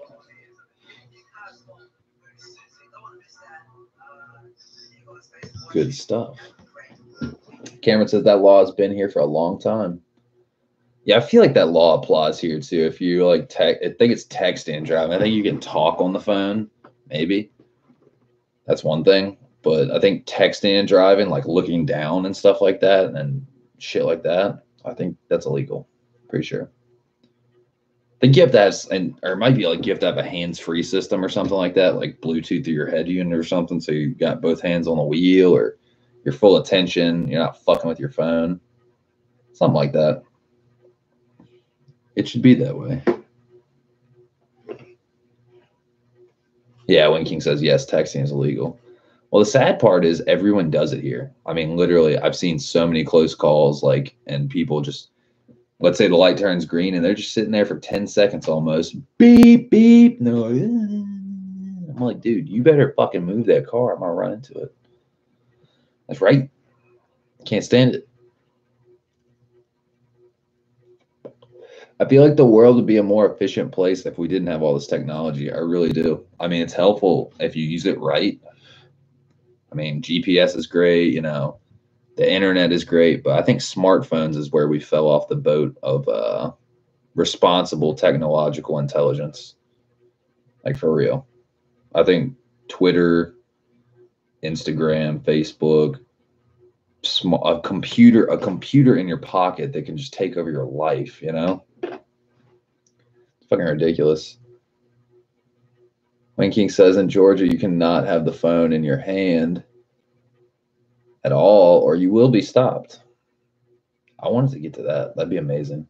Cameron says only allowed to use hands-free, not even allowed to touch the phone while driving. Dude, I want this. I want this tomorrow.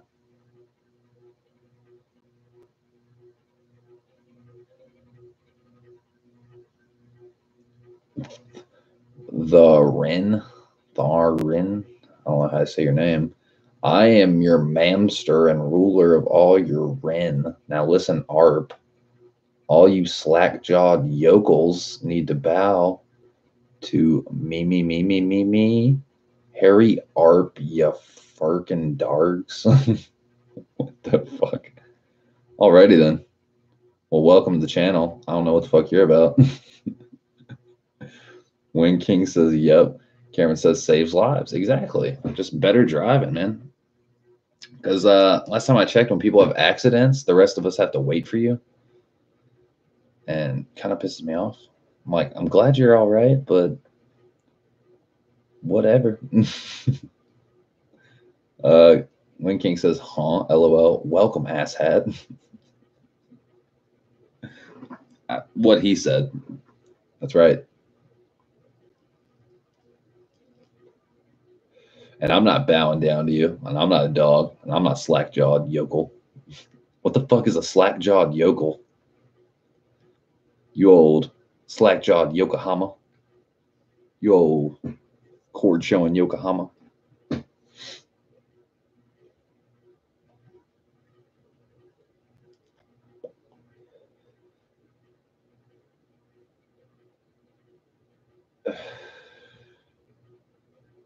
The Wren says, the Wren saves lives. Bow to me, and you will be rewarded. Your eternal reward. Mwahahahahaha. I think someone needs a nap. Someone needs time out.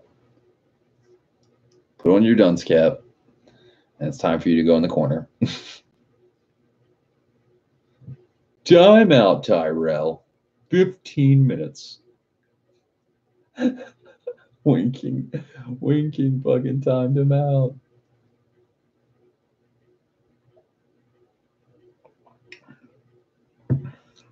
The Ren says no. Well, you just got timed out. Ironically, I don't understand why I didn't delete that last message.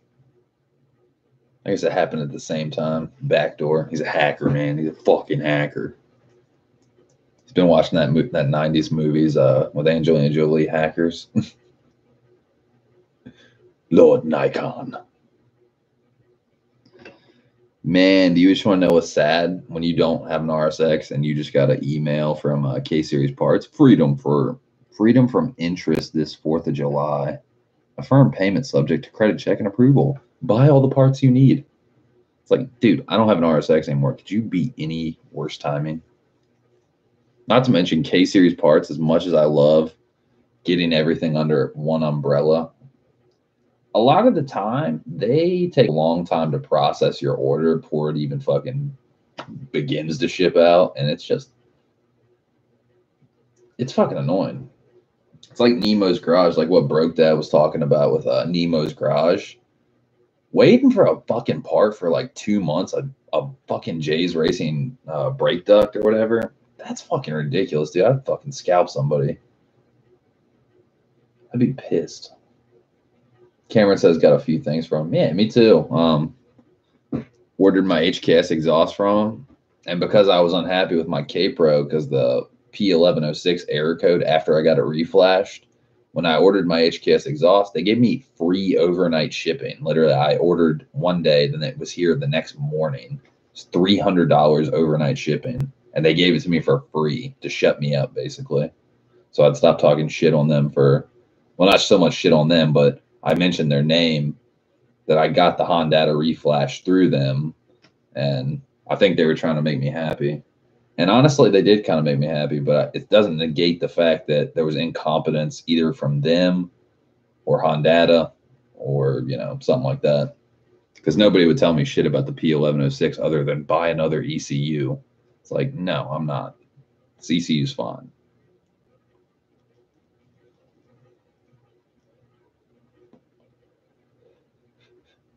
Cameron says, last thing was a NRG carbon roof overlay. How much did that cost you? Is it just like a overlay like universal, or is it for the DC5? Because that's kind of interesting.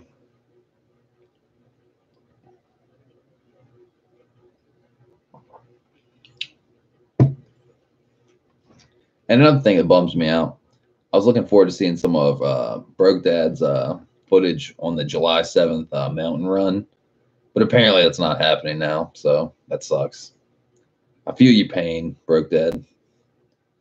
You got to set aside time. You're excited for something, getting the car ready, buttoning everything up, and then something falls through, man. Sucks. Complications.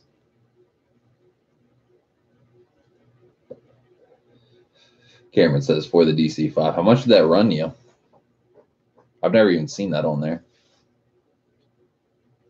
Maybe it's because I wasn't looking for it, but I've looked at a lot of their parts on there, so I'm surprised I haven't seen it. But you just never know. They have a fuckload of stuff on there. Can get with and without sunroof hole about 500 AU, I think. Huh. I'll look this up. I've never seen that before. K-Series parts. Search.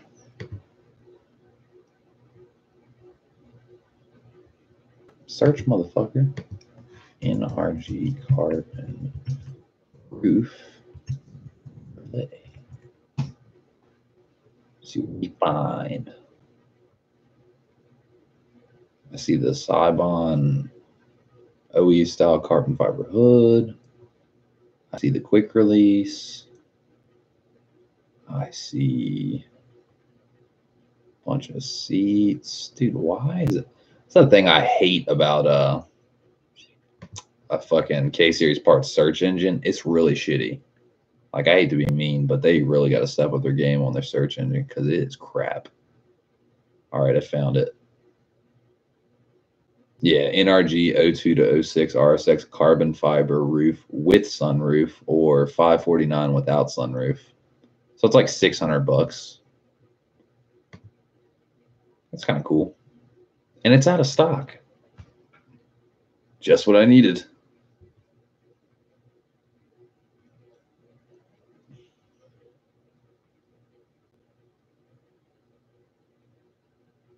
Part number CARBRCO2S. Let's see if I can find it anywhere else just for fun. NRG Innovations carbon roof cover overlay. HPT has it. Same people have the shimmed Type S oil pump. They want $650. It's not too bad.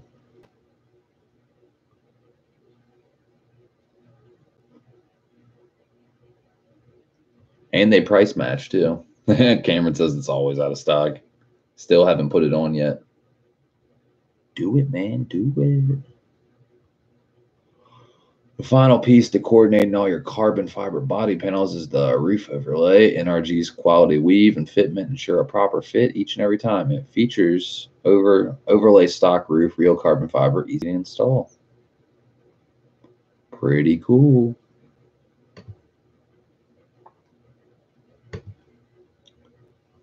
Another oddball question. Let's say when I get the K20A down the road, is there any point to upgrade the valve train, seeing as the K20A, the JDM motor, the red top motor, it has titanium valve train and it's capable of revving safely, I'd say, to 95, maybe even 9,800. And they've stress tested it to 10,000. But I'd say 9,500 is the comfortable rev limit. You know what I mean? Can I upgrade that to something better? You know what I mean? Or is that worth it even? I mean, 9,500 is I'd say it's a pretty aggressive rev limit, you know? That's pretty fucking up there. It's getting close to 10,000 RPMs. I mean, you could take it to 10,000 RPMs if you're really gutsy, you know, don't give a fuck about the healthier motor type deal. Might have valve to piston contact or something. But 9,500 sounds pretty good to me.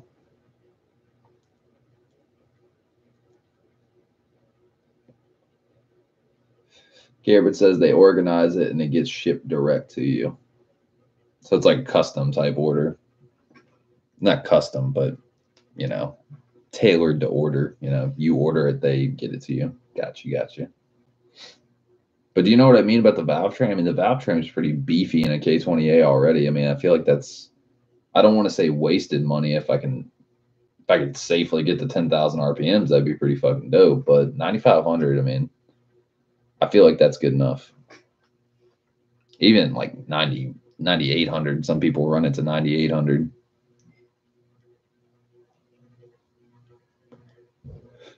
You know what I'm saying?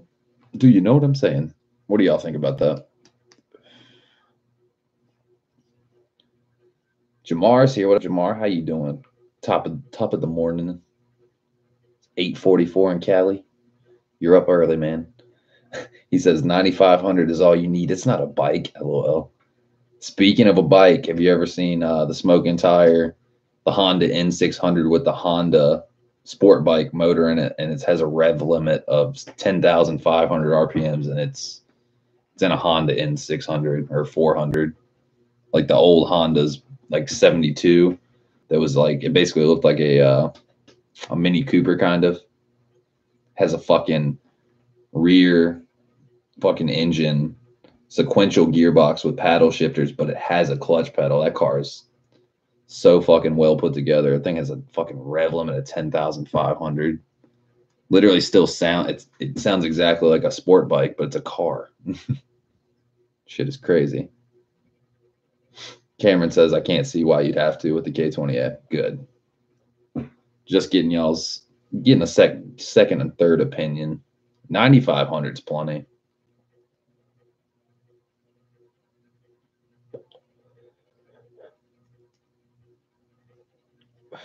Man, shit, when I had my fucking car with K-Pro, 8,600 felt like a lot. So like 9,500, that's gonna feel like an infinity of power band just fucking ripping. Shit's gonna be crazy.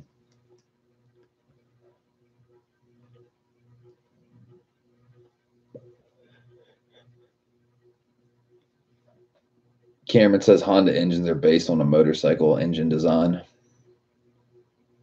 It's probably why they make good everything. Even generators and lawnmowers, man.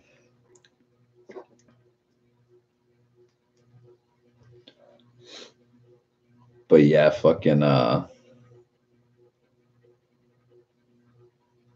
S2000 crash.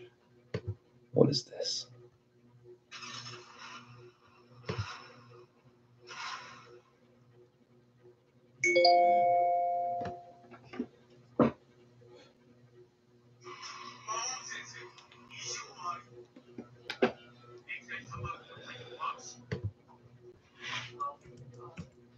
Where is the crash at?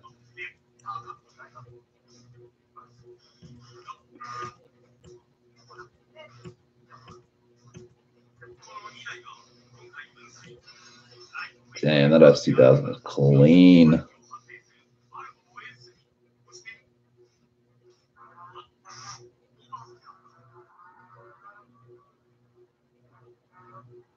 Wing King says 11,000 RPMs.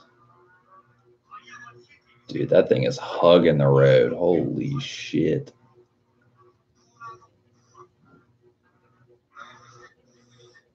I think this is going to make me sad seeing this car crash.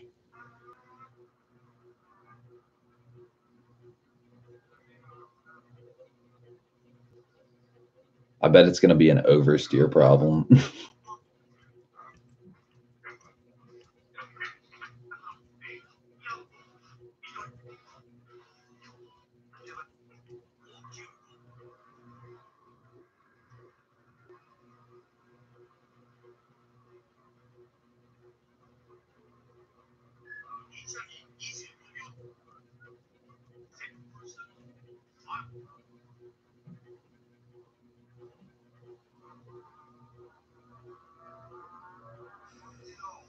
God damn, that thing's hauling.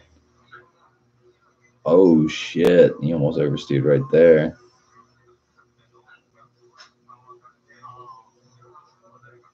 What the fuck would 120 kilometers around a turn be? Probably pretty fast, like 80.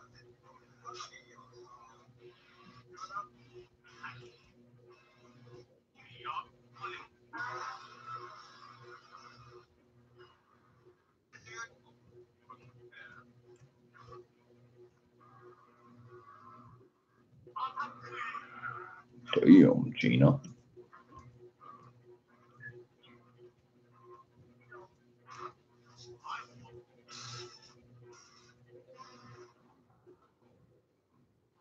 That's it. Lucky didn't like Sachiro Honda's ideas. Cam says Toyota about 100 miles per hour. For real though, getting there. I mean, he's like literally hitting some of these like elbow turns at like 128 kilometers.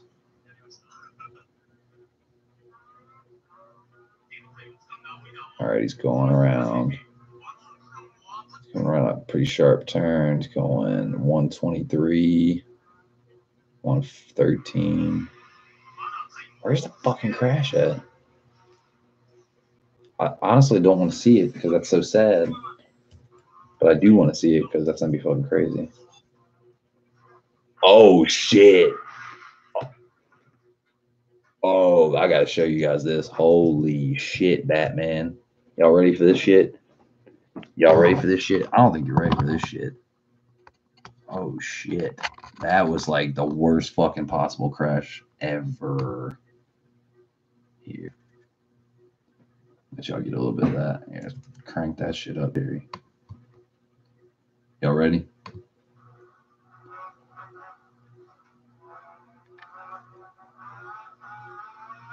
Brace yourselves. Oh, fuck.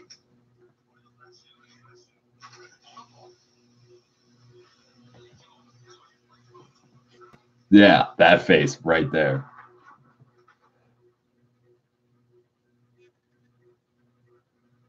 Dude, he fucked that car. Dude, he fucked that car all kinds of ways up. Look at that shit. Oversteer. hit the incline, fucking go under the guardrail. God damn. That car just got fucked. Oh my god. This dude's face right here. It sums it up all right here. Dude, that was worse. That was like way worse than I thought. That's a fucking day ender. It ain't like just like a scrape. Hitting the guardrail a little bit. You went completely underneath that motherfucker. Damn, Gina. Humble Performance just uploaded Tune Civic Type R FK8 hits the road course. I'm gonna have to watch that now. Hello guys, what's up? Welcome back to Humble Performance. My name is Kenny. Key behind me, I have Joshua Phillips, Civic Type R. We tuned this car a little while ago, made some pretty decent power, but we went out to the road course today to Hallett and drove it around. So Josh drove me around and I got riding and stuff. Cameron says that looked pretty bad. Pretty bad. So yeah, and then cheating and something across a little more difficult. So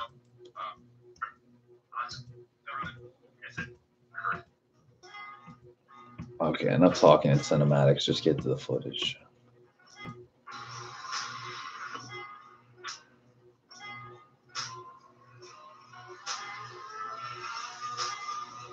That's gotta be the worst track day. Driving in the fucking rain. Like, I understand like some people drive track in the rain because like, oh, it's the ultimate test to, you know, control a car and all that stuff. But I mean, honestly, do you really want to? Which one do you think would be more fun? Driving on a rain, fucking soaked track and it's raining, or completely dry so you have maximum traction? I mean, I would much rather drive in the fucking warm, dry weather. Not saying you shouldn't ever drive on a raining track just to, you know what to do or get some like, some hair on your chest so you know like about hydroplaning or you know about like, losing traction and stuff. But if I were going to a track day and it was raining, I'd probably like be like, yeah, I'm sitting this one out. It's not that much fun.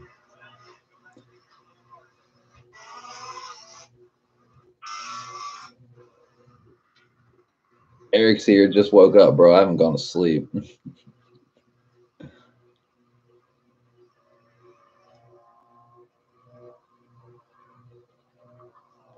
Eric also, remember how I said, old boy with the blue DC5 in town, he never texted me back or whatever?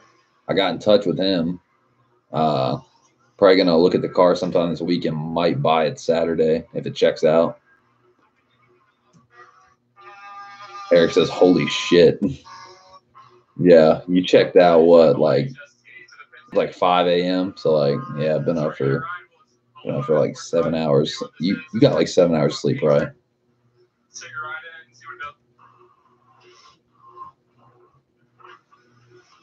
Yeah, 5:30. There you go. It's like 6 hours.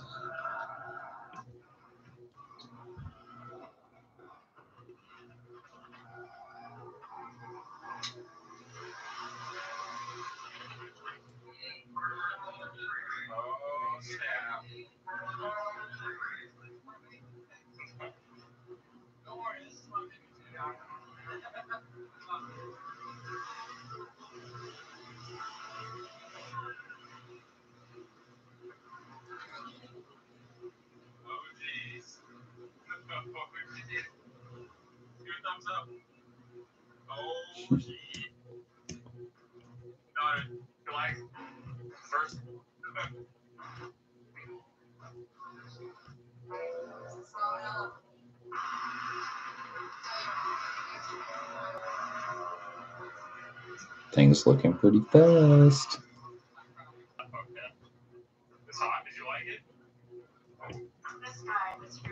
Be all. Wait, where we at? Cameron says on the track day I went on, it started off wet and dried out as the day went on. Yeah, that wouldn't be that bad, honestly. I'm talking about like downpour raining. Like that's the ultimate test of a driver. And not saying I wouldn't ever do it, but like for like, let's say you've done it before, like I would be like, I'm not trying to do this today. I know how sucky it is, and you don't get to go as fast as you want to. You have to be super ultra fucking cautious.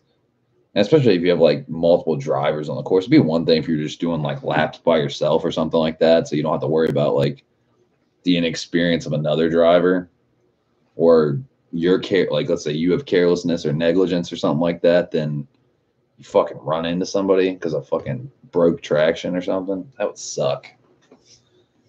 I wouldn't like that. True story.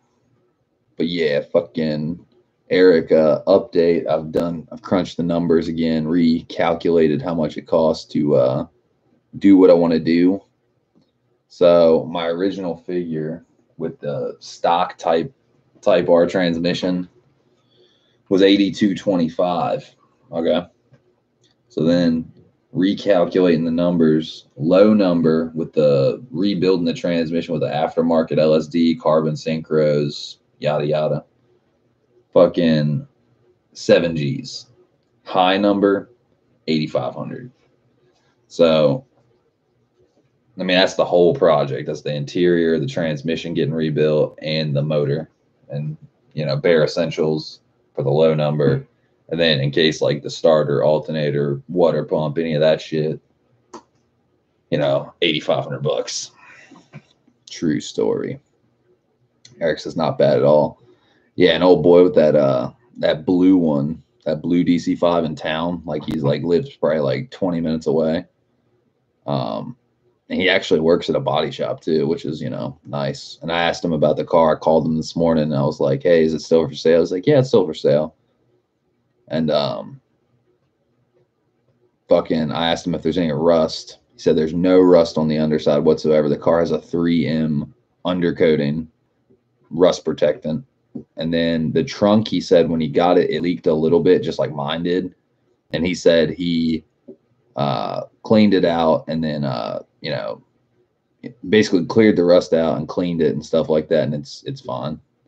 So if there's just a little bit of rust in the trunk, I mean, mine was in the same boat as that. As long as the fucking chassis is not rusted, I'm pretty okay with that. And, you know, it is what it is. It's 4,800 bucks. I mean, that's a pretty good deal. Car has 200. He bought it with 200,000 miles on it. He's only put 30,000 on it. So it's got 230 on the motor and the chassis, which is a bit. Mine had 182 on the chassis and a motor with about 100,000 miles on it, so not as low miles as mine. I've had mine for fucking 14 years, which is like crazy. But you know, I'm not worried about 230 miles on the chassis as long as the chassis is good, you know, because I'm putting my own motor and trans in there, so it doesn't. Motor having 230 on it, yeah, it's like it's pretty high mileage. Not super high mileage, like 300,000, 400,000. That's really high mileage. Like 230. It's not out of the ordinary with an RSX, especially like an 04. But it was crazy that I had an 02 and mine only had 182 on the chassis. That's like, I guess I don't drive my car as much as other people. I baby mine. Cameron says car sounds mad on the sand down video.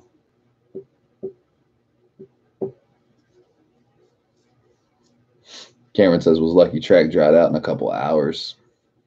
Eric says not bad at all. True story. Oh my goodness. So Eric, you trying to play some Fortnite? I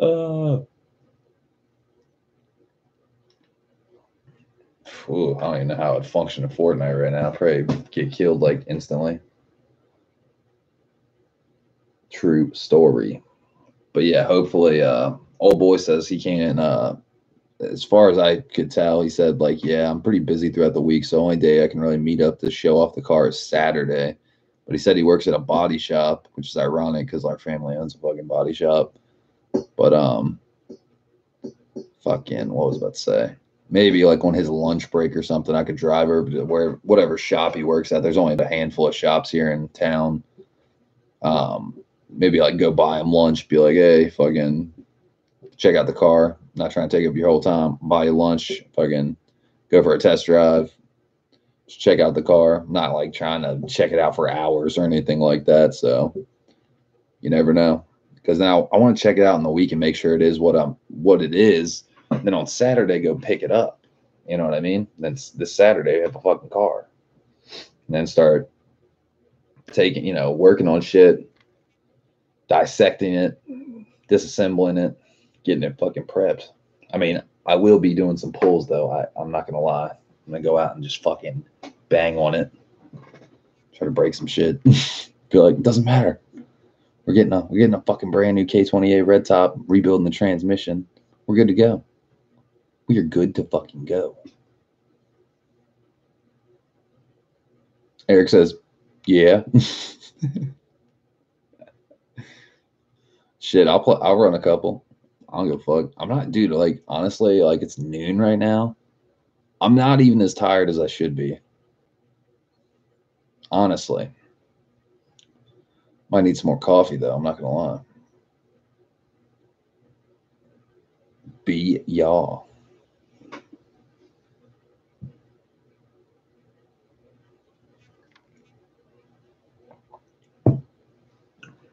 Eric says, let me get some coffee. Yeah, I might need to make some more, too. True story.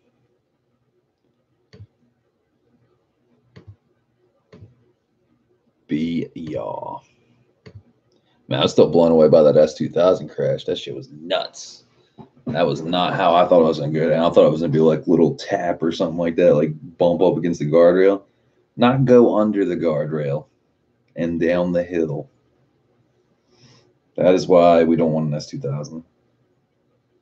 It was that oversteer, man. He fucking completely oversteered, banked up the dirt, got the car like all like fucking off balance, tried to recorrect, overcorrected, fucked up. You know you fucked up. True story. But yeah, guys, I'll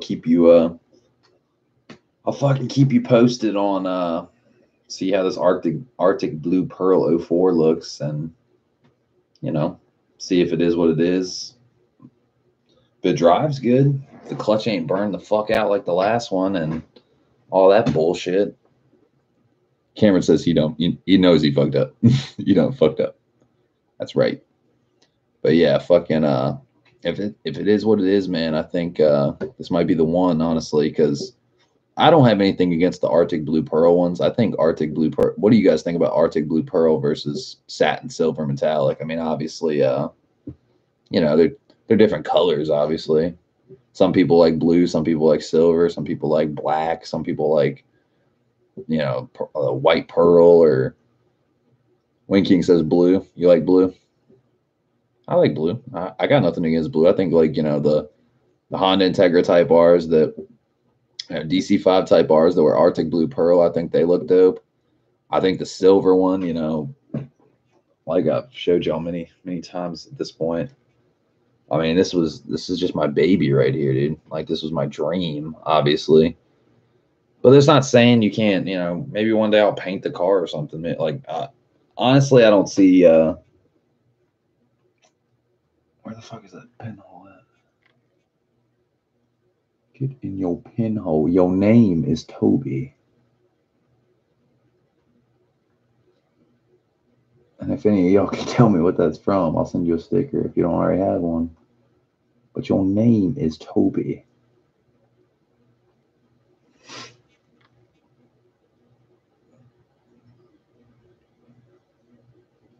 Let's see.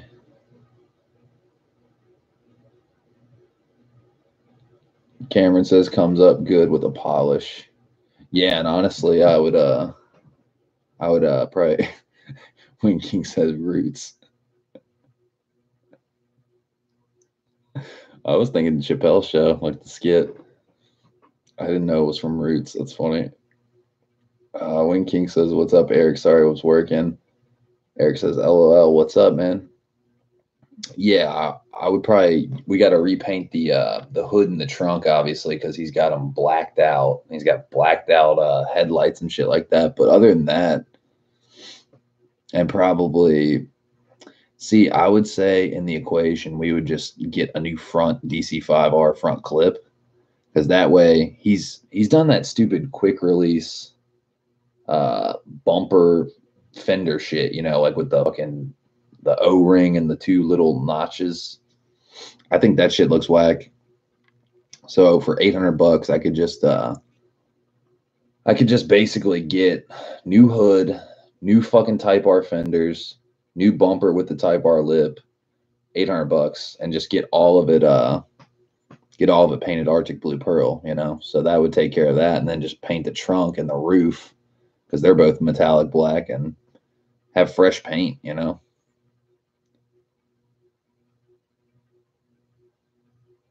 Yeah, Wing King says that's where he got it from. Yep.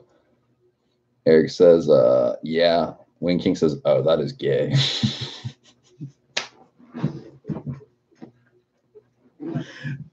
That's not the only thing that's kind of gay on the car. But that's one guy's taste. It's not the end of the world. It's not like we can't correct those things. This is what happens. You don't shave, your neck itches. Cameron says, you already have the parts. Everything's been sourced out. I know exactly where the motor is. It's down the road, about 20 minutes. They have 10 of them. So, I mean, I'm not in any rush to go buy the motor, because they have one. They're all 270 across the board, compression tested. Like, they don't. I'm rich, bitch. That was perfect. But then the DC5 front nose clip with the hood, bumper, lip, fenders, et cetera, the whole, front end of the car, except for the friggin' windshield and stuff like that. It's a nose clip. It's $800. Not that expensive, honestly. It's not bad at all. I mean, if you bought a hood, it's like $500. Cameron says, talking about panels and bumper of your old one. No, because my hood is no good. My hood's knuckled. My fenders are not rolled, but they're like knuckled in. They're fucked up. My bumper isn't, it's not worth shit.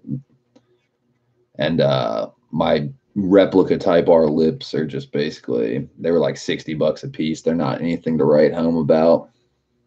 I mean, they didn't look bad for the money, but if I can get the hood and the fenders and the bumper lip for $800, like that's and it's genuine parts too. That's the thing that makes me happy about it. Like, nobody can talk shit on you. Oh, you got a replica Type R lip, that's whack. Because like certain people are, they're brand whores, they're genuine whores, and I'm kind of like that on some things. So I mean, for $800, I need another hood anyway. If I order a OEM RSX hood, it's like $400 or $500, especially with paint. So like, to me, that's a waste of money. I can just get the front clip, and paint is free, bodywork is free, stuff like that. So, true story. And we got to take that rear diffuser off. I can't stand that rear diffuser and the Cosme's wheels. Not my style. Not my style. By the way, not my style. I'm kind of like Win King. Oh, that is gay. It's like a rear diffuser, like hanging super low, and it's got the third brake light. Sick, bro. It's fucking sweet. I mean, if you think about it, you already have a third brake light in the trunk lid. So, like, why would you want to? It's basically a fourth brake light, Like, what the fuck is the point of that? It doesn't look good. But some of the things on it, the K-tuned exhaust. Win King says, I am putting FK8 parts on my next SI. What FK8 parts? But yeah, like the K-tuned exhaust, I could sell that. I'm not a big fan of. I'm not saying K-tuned is not a good company. I don't really like their exhaust that much. I think the HKS or might step up my game and go Toda. It's an expensive exhaust, $900, but it's really like $1,000 actually. But that would be a pretty fucking awesome thing. Okay, Cameron says, I think it's meant to be a fog light. Yeah, that's the weird thing though, is like a lot of people like that's a Canadian thing. Is if I'm like like the fog light down in the bumper. This is like just a diffuser hanging underneath the car in the center. So like it's literally parallel with the brake light in the hatch, like the trunk lid or whatever. Ugh. Wayne King says with an LED underbody kit and Pet Boys lights. I can't tell if you're being sarcastic or fucking with me right now. An LED underbody kit and Pet Boys lights. That's kind of like when you're talking about FK8 parts and you're talking about LED underbody. Gato's buddy Lawrence, the one with the black FK8, he actually has neons underneath it. True story. No comment. No fucking comment.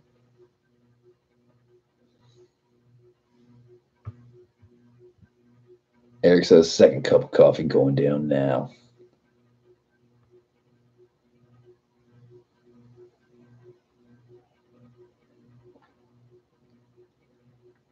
Let's see. Winking says FK8 spoiler, front and rear bumper, seat belts, and steering wheel. But the real question is, are you getting the red seats? The first Pet Boys was a joke. I just can't get down with under the chassis neon kits and stuff like that. It's just not my style. It's too much of a bold statement of look at me. See, I'm that guy that likes to be a sleeper. I'm trying to be the underdog, chilling in the background, being the observer or some shit. Winking says no, the SI seats are dope, but the FK8 seats are doper. Those things are so comfy, dude. So I guess they're not everybody's cup of tea. I'm a small guy, so like I fit literally perfect in them. So I guess taller or bigger people might not be as comfortable of an experience. But for me, I was like, wow, these are perfect. But I'd still, honestly, I think those compared to the DC5 Type R Recaro seats I'm going to get, those are way more fun. They feel so much more comfortable. Like they hug you in more, like an actual true race seat kind of.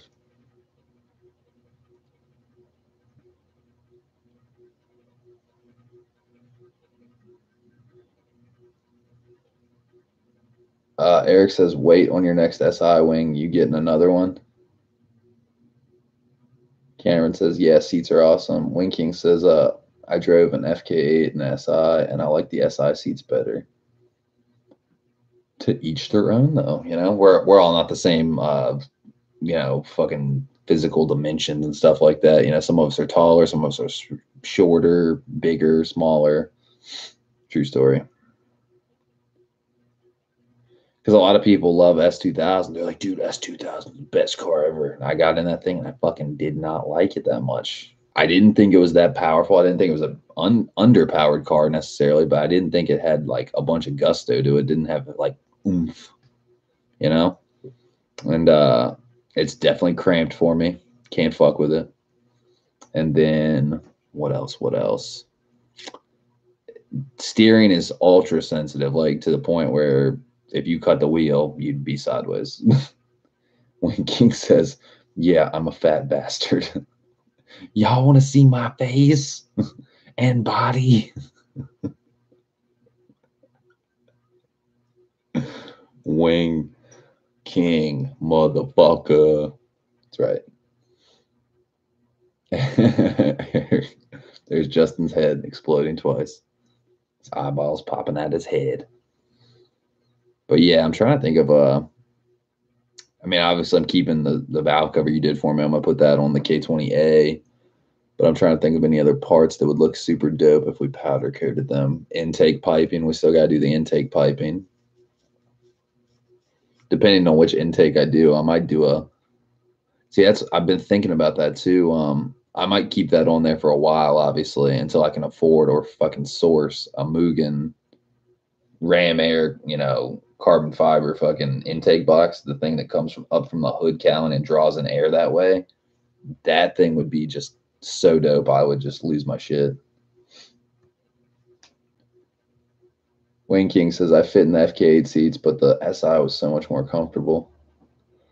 Gotcha. I'm not supposed to be tired. What's going on?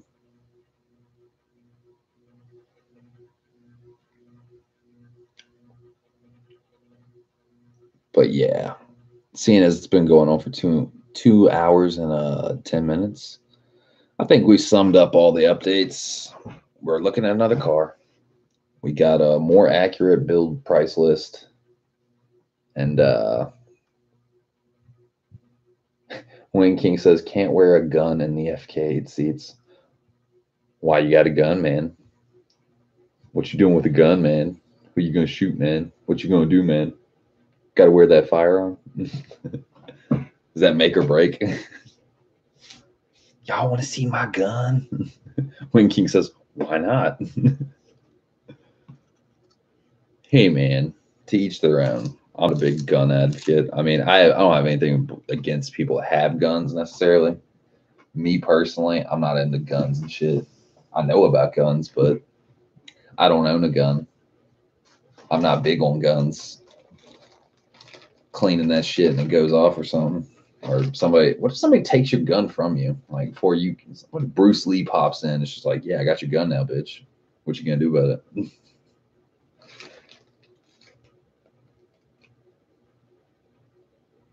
Eric says Georgia ain't no joke. That's why. Yeah, Florida and Georgia. Yeah, okay. I agree with you. Maybe I would be a gun owner. Me living in my yuppie, middle of the road Commonwealth state in my suburbia. Yeah, ATL, it's very true. I totally forgot about that. Very true. You got people to protect too. I only got to protect myself.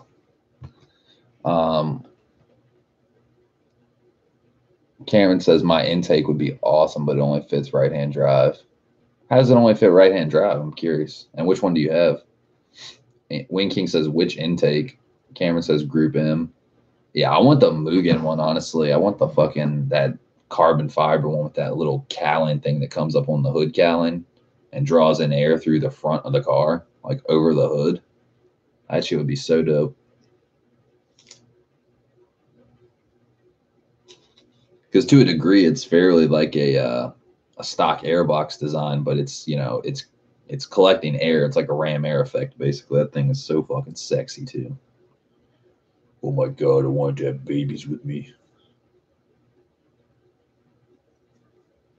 Why is the chat disappearing? Wing King says 27.1 intake is awesome for the SI. Haven't seen that one.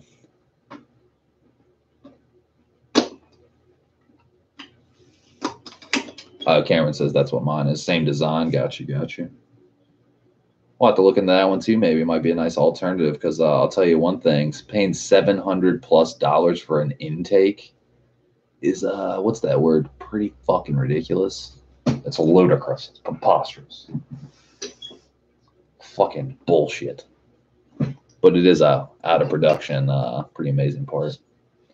If you got that shit in your hood, in your engine bay, people like bow down. They're like, hey, that's what's up. Eric says, Wing, you getting the 2018 SI? Dude, y'all want to hear some fuck shit? I'm over here sitting with no car, and my fucking grandmom's like, I want that 2019 Mustang Cobra Super Snake. Has 700+ horsepower. I was like, you don't need all that. She was like, I want all that. She's like, I miss my Mustang. I'm like, what about your little Gucci Fiat? What about that? She's like, I can have 2 cars. I'm like, yeah, I can have 2 cars. She was like, no, you can't. I was like, well, fuck that. This isn't fair. I was like, you don't even drive.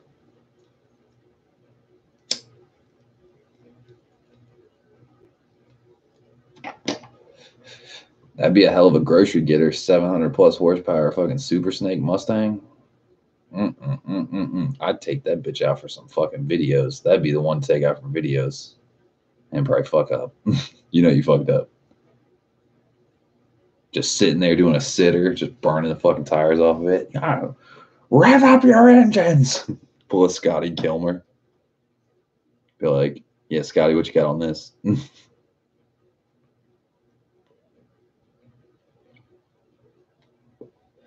Y'all want a fun fact? I've never done a sitter in a rear-wheel drive car. Never done a burnout sitter. Done peel outs, gotten sideways, never done a sitter. Got to do a sitter.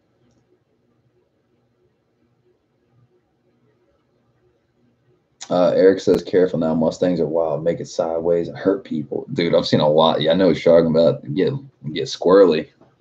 Then they overcorrect. Then they go up on the fucking median strip. Do all kinds of stupid shit.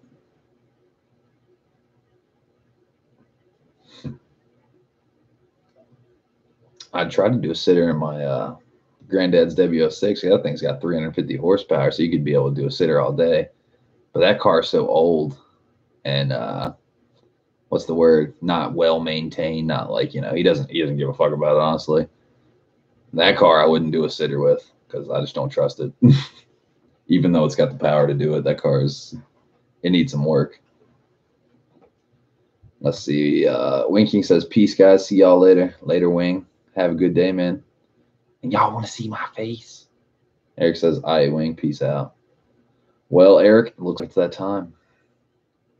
Looks like the chat is cleared out. Cameron, thanks for tuning in, man. Always, oh, he said the wipers interfere with the intake, Cal. Gotcha. Eric says, let's go. But yeah, guys, I'll catch y'all later. Might stream later tonight if I'm awake. Probably not. But yeah, have a good Monday, and I'll catch y'all later. Be y'all.